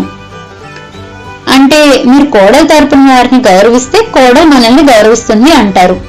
పెళ్లి చేసుకొని మన ఇంటికి వచ్చిన పిల్ల మనల్ని గౌరవించి మన కుటుంబ ఆచార వ్యవహారాలు నేర్చుకొని మనకు తగినట్లు ఉండడమే కదా సాంప్రదాయం. మనం వారిని గౌరవిస్తూ వాళ్ళని నెత్తిన పెట్టుకుంటే అలసైపోమా అని అడిగింది రాజీ. మీరింకెవరికి అవకాశం లేకుండా అన్ని సందేహాలు వ్యక్తం చేసేసినట్లున్నారు, అది మంచిదే అంది మిన్ను. నీకెంతమంది పిల్లలమ్మా అని అడిగింది వన్ను. ఇద్దరండి, ఇద్దరు కొడుకులే అంది రాజీ. అయితే ఇద్దరు కోడళ్ల మధ్య నలిగిపోతున్నావా అని అడిగింది మిన్ను. అదేం లేదండి, ఇద్దరు కొడుకులు చెరో రాష్ట్రంలో ఉన్నారు, వాళ్ళు వస్తుంటారు, మేము వెళ్తుంటాం అంది రాజీ. మీ వెయ్యప్రాళ్ళు ఎప్పుడు కూతురింటికి రాలేదా అని అడిగింది వన్ను. ఎందుకు రాలేదు, మా కోడలు డెలివరీ అయ్యాక తీసుకొచ్చి 3 నెలల నుండి వెళ్లారు అంది రాజీ. మరి మీరు అని అడిగింది మిన్ను. వాళ్ల కూతుర్ని చూసుకోవడానికి వాళ్ళు వచ్చారు, మేమెందుకు అని అంది రాజీ. అదేంటి, పుట్టింది మీ మనవరాలు కదా అని అడిగింది వన్ను. అయినా మొదటి కాన్పు మొత్తం వాళ్ళదే కదండి బాధ్యత, అందుకు వాళ్లే వచ్చి చూసుకున్నారు అంది రాజీ. సరే కూర్చోండి, మీరు అందరి బదులు మీరు అడిగేశారు, అన్ని సమాధానాలు చెప్తాం, ఎవరికి ఏం కావాలో తీసుకోండి మా జవాబుల్లో, ఎవరి మనసుని నొప్పిస్తే మన్నించండి. సహజంగా ఈ మాట మా తత్వానికి విరుద్ధం, కానీ ఇంతవరకు ఇటువంటి విషయాలు ఎవరితో చర్చించలేదు, సలహా ఇవ్వలేదు, కేవలం ఆచరించాం అంతే. ఇప్పుడు వేరే వారికి చెప్తున్నాం కనుక అడుగుతున్నాము అంటూ మిన్ను చెప్పడం మొదలుపెట్టింది. చూడండి రాజుగారు, మీరు తెలిసి అడిగినా తెలియక అడిగినా చాలా మంచి సమాధానాలు ఇచ్చే అవకాశం ఉన్న ప్రశ్నలు అడిగారు, అందుకు మీకు థ్యాంక్స్ అని చేతులు జోడించింది. అనాలోచితంగా పద్దు చప్పట్లు కొట్టింది. వెంటనే వచ్చిన అందరూ తమ సంతోషాన్ని తెలియజేస్తూ చప్పట్లు కొట్టారు. వన్ను నిన్ను ఇద్దరు పద్మావతి వైపు చూసేసరికి పద్మావతి కాస్త సిగ్గుపడింది. అమ్మ వైపు అత్త వైపు గర్వంగా చూసి మధురిమతో అంది, వీళ్ళు సామాన్యులు కారు మధు, మేమంతా చాలా తక్కువ అంచనా వేశాము అని. మధురిమ కూడా, అవునేంటి, యాక్టివ్గా ఉండే వాళ్ళకి తగిన ప్లాట్ఫామ్ దొరికితే ప్రూవ్ చేసుకుంటారు. ఇంతవరకు వీళ్ళది ప్రత్యేక రాజ్యం, ఇప్పుడు చూడండి వాళ్ళ అవసరం సమాజానికి ఎంత అవసరమో. అవును మధు, భలే ఇంట్రెస్టింగ్ గా కూడా మాట్లాడుతున్నారు, మీ అంకుల్ కూడా వచ్చుంటే బాగుండేది. అవును ఆంటీ, మిస్ అయ్యారు, పోనీయండి షో చూస్తారుగా అంది మధు. వన్ను చెప్పడం మొదలుపెట్టింది. రాజీ గారు అడిగిన ప్రశ్నలకు సమాధానం చెప్పే ముందు మనం తీసుకున్న ఒక స్మాల్ బ్రేక్. చూస్తూనే ఉండండి వన్ను మిన్ను విత్ వాగ్దేవి స్పెషల్ షో. చిటికలో వచ్చేస్తాం, సమాధానాలు చింపేస్తాం, టింగ్ టింగ్ అంది మిన్ను. వాగ్దేవి తెరిచిన నోరు తెరిచినట్లే ఉండిపోయింది. మేడం, ఎవరి ప్రాంప్టింగ్ లేకుండా ఎలా చెప్పేశారు అని అంది వాగ్దేవి. బాలేదాన్వే అమ్మాయి, పొద్దున్న లేచిన దగ్గర నుంచి చూసే టీవీ షోల్లో ఇలాగేగా అంటారు. అదీ కాక బాగా నిండా తెచ్చుకున్న జంతికలు చెగోడీలు పరపరలాడించొద్దు, కాస్త టీ మాత్రం తెప్పించు, వాగి వాగి ఆగిన బండికి కాస్త పెట్రోల్ పడద్దు అనేసరికి అందరూ నవ్వారు. అందరికీ బిస్కెట్లు టీ సప్లై చేశారు. కెమెరా కాసేపు ఆఫ్ చేశారు. సుదర్శన్ వచ్చి ఇద్దరికి నమస్కారం పెట్టి, అమ్మా షో అదరగొట్టేస్తున్నారు, చాలా చాలా థ్యాంక్స్ అంటూ, పావుగంట తర్వాత మొదలు పెడదాం, రిలాక్స్ అవ్వండి అనేసి సంతోషంగా వెళ్ళిపోయాడు లోనికి. అందరూ టీ తాగాక మళ్ళీ కెమెరా ఆన్ అయింది. యథావిధిగా వాగ్దేవి మళ్ళీ షోకి వెల్కమ్ చెప్పేసరికి వన్ను నిన్ను హైఫై కొట్టుకొని నవ్వారు. మనం చెప్పేస్తామని, తన యాంకరింగ్ కి పోటీ వచ్చేస్తామని వాగ్దేవి బాగానే భయపడింది అంటూ. కరెక్ట్ మేడం, మీరు వస్తే మాకు పస్తే అంటూ నవ్వింది వాగ్దేవి. అది వాగ్దేవి అంటే అంది వన్ను. అంత పాపం నాకొద్దు గాని, సరే ఆవిడెవరు, రాజీ గారు అడిగిన ప్రశ్నలకి సమాధానం చెప్తాం. ఇది కొందరికి రుచించవచ్చు లేకపోవచ్చు, మా అభిప్రాయం ఇది, ఎంతమంది ఏకీభవిస్తారో చూద్దాం అంది మిన్ను. వన్ను మిన్నులు మళ్ళీ మొదలెట్టారు. చూడండి, ఒక అబ్బాయికి పెళ్లి చేసి కోడల్ని తెచ్చుకోవడం అంటే మీ కొడుకు యొక్క జీవితంలో జీవితాంతం పాలు పంచుకోబోయే అమ్మాయిని వాళ్ళ తండ్రి మీకు కన్యాదానం చేస్తే తెచ్చుకుంటున్నారు, అంతేనా అని అడిగింది వన్ను. అవునన్నారు ఆడియన్స్. సరే, మీకు ఒక సరదా ఉదాహరణ చెప్తాను, నవ్వకండి, ఆలోచించండి. మీలో ఎవరైనా గ్రహ దోషాలున్నాయని ఏ నువ్వులో గోధుమలో ఎప్పుడో ఒకసారి దానం ఇచ్చి ఉంటారు కదా అంది వన్ను. అవును ఇచ్చాము అన్నారు ఆడియన్స్ కొందరు. వస్త్రదానం అడిగింది వన్ను. చేశాము అన్నారు కొందరు ఆడియన్స్. మీరిచ్చిన దానం తీసుకున్న వాళ్ళు, అబ్బే మీరిచ్చిన ధాన్యాల్లో మొత్తం పురుగులు రాళ్ళు రప్పలు ఉన్నాయి, మాకొద్దు, లేదా మీరే బాగు చేసి ఇవ్వండి అంటే మీరు చేస్తారా? చేయం అన్నారు ఆడియన్స్. మీరిచ్చిన పట్టు చీరో మరోటో వాడిన తర్వాత చిరుగు పట్టింది కుట్టివ్వండి అని వస్తే ఊరుకుంటారా అని అడిగింది వన్ను.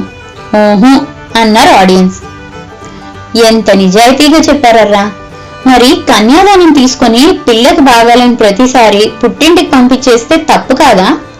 మీ కొడుకు కోసం అతని జీవితాన్ని పంచుకోవడానికి వచ్చిన పిల్ల, జీవితంతో పాటు బాధ్యతలను కూడా పంచుకుంటూ అత్తగారిల్లే కడవరకు కాపురం ఉండేదని నమ్మి అడుగుపెట్టిన పిల్ల, మీ ఇంటికి వారసున్నో మీ ఇంటికి మహాలక్ష్మి ఇచ్చేందుకు సిద్ధంగా ఉంటే ఆ పిల్లని పుట్టింటికి పంపించి వాళ్లే ఖర్చులు పెట్టాలి, సేవలు చేయాలి, మళ్ళీ ఇక్కడికొచ్చి కూడా వాళ్లే చూడాలి అనడం ఎంతవరకు న్యాయం? వాళ్ళు కూడా చూడాలి అనేది కరెక్ట్, వాళ్లే చూడాలి అనేది తప్పు. అసలు మీ కొడుక్కి పుట్టే బిడ్డ కోసం రూపాయి ఖర్చు చేయలేని మీకు గాని మీ కొడుక్కు గాని అసలు పెళ్ళెందుకు అని వన్ను అడిగేసరికి ఆడియన్స్ నోట మాట రాలేదు. ఇది పద్ధతి అంటారా? సరే, ఆ పద్ధతి ఎందుకు పెట్టారు? పుట్టింట్లో ఆడుతూ పాడుతూ పెరిగిన పిల్ల అకస్మాత్తుగా ఆరిందా అయిపోదు, పుట్టింటి మీద మనసు ఉండిపోతుంది. అందులోనూ ఆ కాలం మరీ చిన్న పిల్లలకి పెళ్లిళ్ళు చేసేవారు. ఆట పరాకులు వీడని పసిపిల్లలు బెంగ పెట్టుకుంటారని అక్కడ కొన్ని రోజులు ఇక్కడ కొన్ని రోజులు తిప్పుతూ మాటల్లో ఎప్పటికైనా అత్తగారిల్లే శాశ్వతం అని చెప్తూ పిల్లకి కౌన్సిలింగ్ ఇచ్చేవారు. ఆ కౌన్సిలింగ్ లో దొరికిన పొరపాటు ఏంటంటే కొంతమంది మీ అన్నకి పెళ్ళై వదినొస్తే మన ఆటలు సాగో అంటూ ఎక్కించిన నెగిటివ్ పాయింట్. 1కి 10 ఉన్నాయి పొరపాట్లు పాతకాలంలోనూ. అవి పొరపాట్లు అని తెలిసి దాన్నే పాటిస్తూ ఉండడం ఎంతవరకు కరెక్ట్?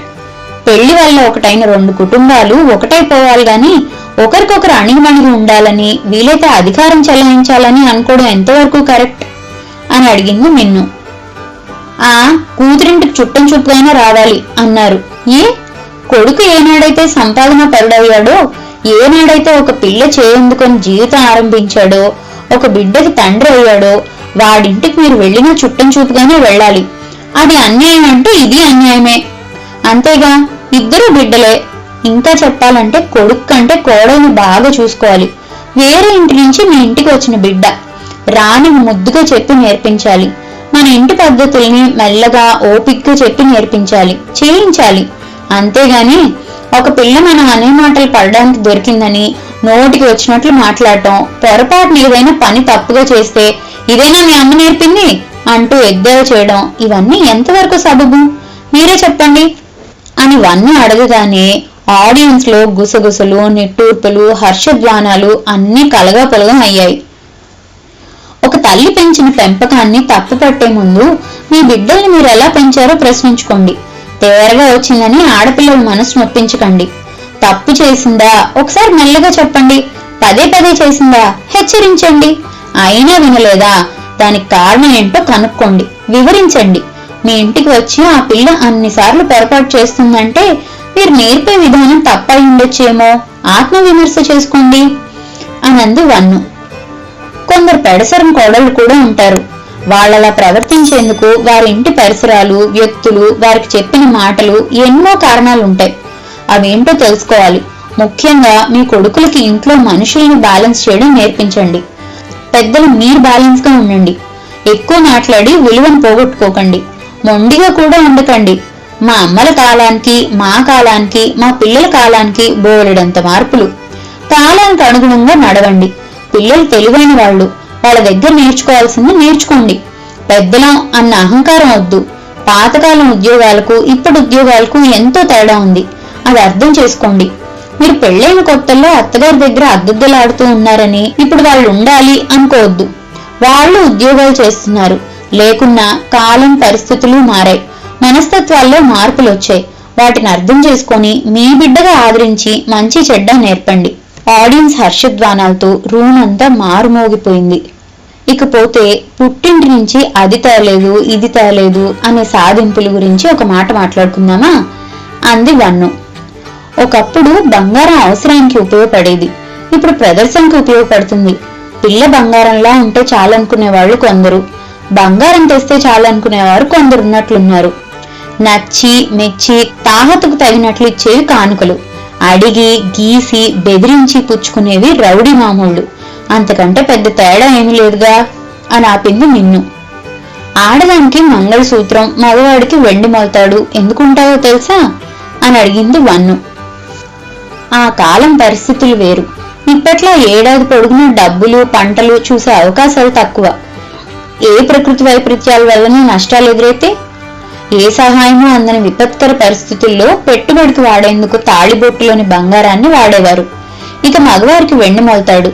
ఈ కాలం లాంటి రవాణా సౌకర్యాలు లేవుగా అప్పట్లో. ఒక వయసు రాగానే యాత్రలకు వెళ్లేవారు, లేదా ఏదైనా ప్రయాణం అయినా కాలినడక లేదా ఎద్దుల బండ్లు. ఇప్పట్లో ఈ రోజు బయలుదేరితే రేపు చేరే వీలుండదుగా. దారిలో ఎన్నో అడవులు, ఊర్లు దాటుకుంటూ వెళ్ళాలి.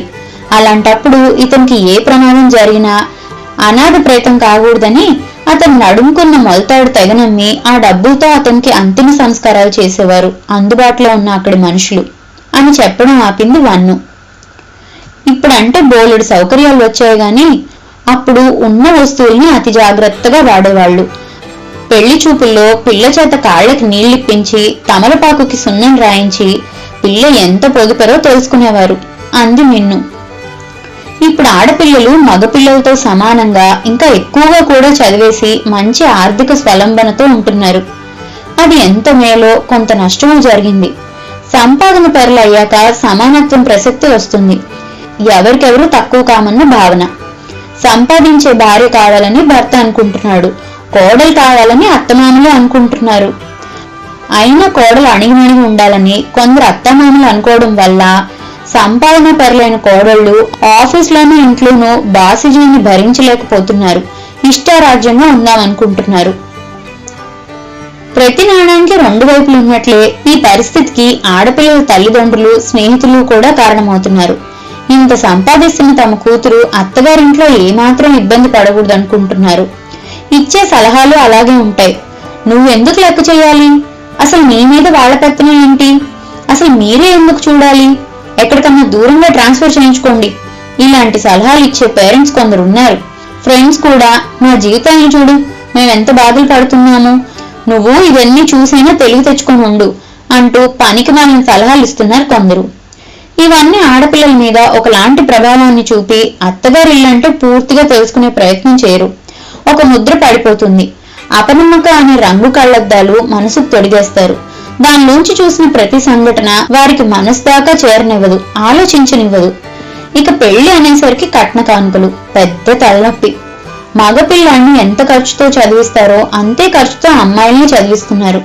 అలాంటప్పుడు అమ్మాయికి ఇంత పెట్టాలి అంత పెట్టాలి అన్న డిమాండ్లు ఇరువైపుల కుటుంబ పెద్దల గౌరవాన్ని తగ్గించేస్తున్నాయి. పులిని చూసిన అక్కవాతలు పెట్టుకుంటే ఏం జరుగుతుంది? దృశ్య మాధ్యమాల పుణ్యమా అంటూ విపరీత పోకళ్ళు వచ్చాయి. సాంప్రదాయాన్ని తుంగలో తొక్కి కొత్తదనానికి ఆహ్వానం అంటూ చిత్ర విచిత్రమైన పద్ధతులు వచ్చి పడ్డాయి. అవి అదనపు భారం అవుతున్నాయి పెద్దలకు. ఇంత ఖర్చులు చేసి పెళ్లిళ్లు చేస్తే అక్కడ సర్దుకోలేని ఆడపిల్లలు తిరిగి పుట్టింటికి వస్తున్నారు, లేదా అత్తమామలు దూరం పెడుతున్నారు. అదే ఆడపిల్లలు వాళ్ళ ఇంట్లో అమ్మా నాన్నల్ని వదిలి ఏమైనా అంటే నానా మాటలు అంటున్నారు. ఒకరికి ఒక న్యాయం, మరొకరికి ఇంకో న్యాయం. ఎందుకరా చదువులు? ఆ ఆడపిల్లల తల్లులు తక్కువ కాదు. అన్ని విషయాల్లో కల్పించుకొని ఆ పిల్ల మనసు పాడు చేసి సరైన నిర్ణయం తీసుకోలేని అయోమయ పరిస్థితుల్లోకి నెట్టేస్తున్నారు. తీరా ఆ పిల్ల అన్ని తెలుసుకొని సరిదిద్దుకునేసరికి జరగాల్సిన డ్యామేజ్ జరిగిపోతుంది. మొన్నటికి మొన్న ఒక అమ్మాయికి సంబంధం చూసేందుకు వెళ్లారు మా బంధువులు. అబ్బాయికి అమ్మ, నాన్న, నానమ్మ, తాతయ్య ఉన్నారు. చక్కని సాంప్రదాయం గల కుటుంబం. ఆ అత్త కోడళ్ళు తల్లి కూతురులా ఉంటారు నేటికి. అందరం సంబరపడ్డాం. చక్కటి కుటుంబంలోకి వెళ్తుంది పిల్ల అని. పిల్ల తరపున వాళ్లే క్యాన్సిల్ చేసుకున్నారట. ఎందుకని అడిగితే పిల్ల తల్లి ఏమందో తెలుసా? 2 డస్ట్బిన్లు ఉంటేనే కష్టం అంటే ఆ కొంపలో 4 డస్ట్బిన్లు ఉన్నాయి, అందుకే వద్దనుకున్నాం అని. అత్తా నాన్న డస్ట్బిన్లు అంటే వీరేమవుతారు? ఇంకో ఇంటి వారికి వీరు డస్ట్బిన్లేగా. ఇంత తప్పుడు ఆలోచనలు ఎక్కిస్తున్నారు పిల్లల బుర్రల్లోకి అంటూ చెప్పుకొచ్చింది మిన్ను. నన్ను అడిగితే చదువుల్లో జీవితం అనే సబ్జెక్ట్ ఒకటి పెట్టాలి. మోరల్ సైన్స్ అని ఏదో ఉందటగా, దానిలో ఏం చేస్తారో ఏమో మాకు తెలియదు గాని లైఫ్ అనే సబ్జెక్ట్ పెట్టి అందులో ఈ సమస్య వస్తే ఇలా, ఆ సమస్య వస్తే అలా అని పరిష్కారాలు చెప్పాలి. కుటుంబంలో మనుషుల విలువలు చెప్పాలి. మిగిలిన సబ్జెక్ట్స్ లో ఎంత చెప్పినా సపరేట్ గా సబ్జెక్ట్ పెట్టి చెప్తాయని అర్థం చేసుకుని జీవితాలను చక్కగా ఆస్వాదిస్తారేమో చూడాలి. ఇంతకంటే ఏం చెప్పగలమర్రా? ఏమైనా ఎవరైనా. జీవితం చిన్నది, జీవితం విలువైనది. అతివేగం ప్రమాదాలను తెస్తుంది. అతి అహంకారం మనిషికి మధ్య దూరాన్ని పెంచుతుంది. మనిషికి మనిషిని లేకుండా చేస్తుంది. దీపం ఉండగానే ఇల్లు చక్కబెట్టుకోమన్నట్లు వయసు ఉండగానే జీవితాన్ని తెలుసుకొని ఆస్వాదించండి. తృప్తిని మించిన సంపద లేదు. ఉన్నదాంతో తృప్తి పడండి. లేని దానికి ప్రయత్నించండి. వస్తే తీసుకోండి. ఆశాబంధం దగ్గరికి రానీకండి. ప్రతి మనిషిలోనూ మంచిని తెలుసుకోండి. చెడుని మార్చేందుకు ప్రయత్నించండి. మీరు ఆ మార్గానికి వెళ్లకుండా నిగ్రహించుకోండి. ఎవరికో సంపద ఉందని అసూయ పడకండి. ఆ సంపద వెనుక అది పొందేందుకు వారి కష్టాన్ని గుర్తించండి. కొడుకు, కోడలు, కూతురు, అల్లుడు అందరూ ఒక తల్లి బిడ్డలే. అందరినీ సమానంగానే ఆదరించండి. మేం చేస్తున్నదే చెప్పాము. రేపు మా మనవడికి పెళ్ళైతే నా కూతురు, అల్లుడు ఇందుకు తేడాగా ప్రవర్తిస్తే నిస్సంకోచంగా నిలదీస్తాం. ఇంతకంటే చెప్పేదేమీ లేదు. ఏదో చేసిన చిన్న ఘనకార్యానికి మమ్మల్ని సెలబ్రిటీలను చేసి ఇంత దాకా తీసుకొచ్చారు. ఇప్పటి వరకు మేము సరదాగా గడిపేస్తూ ఇదే జీవితం అనుకున్నాం. ఇన్ని సమస్యలు, ప్రశ్నలు చూస్తుంటే ఇప్పటి వరకు మేము చాలా స్వార్థ బ్రతుకులు బ్రతికామని తెలిసింది. మేము మా సంతోషం అనుకున్నాం. మా అనుభవం కొందరికి ఉపయోగపడుతుందని, కొన్ని జీవితాల్లో మార్పు తెప్పించగలమని తెలుసుకోలేకపోయాం. ఒక చిన్న ఘటన ఆధారంగా వాగ్దేవి తీసిన వీడియోను చూసి మమ్మల్ని ఇక్కడికి తీసుకొచ్చిన సుదర్శన్ గారికి, వాగ్దేవికి ఎంతో మంచి ప్రశ్నలు అడిగి మా లోపల ఉన్న భావాల్ని బయటకు తెప్పించే ప్రశ్నలు వేసిన వారికి ఈ ముసలమ్మలు చెప్పేదేంటి మేం వినేదేంటి అనుకోకుండా ఓపిగ్గా కూర్చుని మీ అందరికీ మా నమస్కారాలు, ధన్యవాదాలు. మేమేంటో మాకు తెలిసిన రోజు ఈ రోజు. అందుకే ఈ సభాముఖంగా మేము ఒక నిర్ణయం తీసుకుంటున్నాం. ఎవరికి ఏ ఇబ్బంది అయినా సలహా ఇవ్వడానికి మేము సిద్ధం.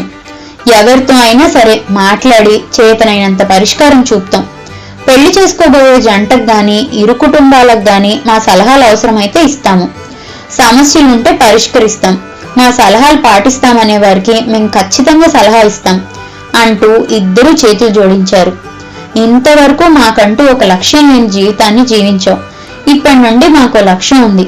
ఇప్పటి వరకు వన్ను నిన్ను అంటే ఒక ఫన్, ఇప్పుడు వన్ను నిన్నులకి ఉంది ఒక గోల్ అనగానే అందరూ లేచి నిలబడి తమ హర్షధ్వానాల్ని వ్యక్తం చేశారు. అవాక్కైన పద్దు అలాగే నిలబడిపోయింది. మధురిమ పరిగెత్తుకుంటూ స్టేజ్ మీదకు వెళ్లి బామ్మాస్ని కౌగిలించుకుంది. అదండి, మన వన్ను నిన్నుకి ఒక గోల్ వచ్చేసింది. ఎంతో సరదాగా ఉండే బామ్మలు ఎంత చక్కటి మాటలు చెప్పారో కదా. ఈ మాటలు కొందరైనా అర్థం చేసుకుంటారని ఆశిస్తున్నాను. మరో మంచి కథతో మళ్ళీ కలుసుకుందాం. అంతవరకు సెలవు.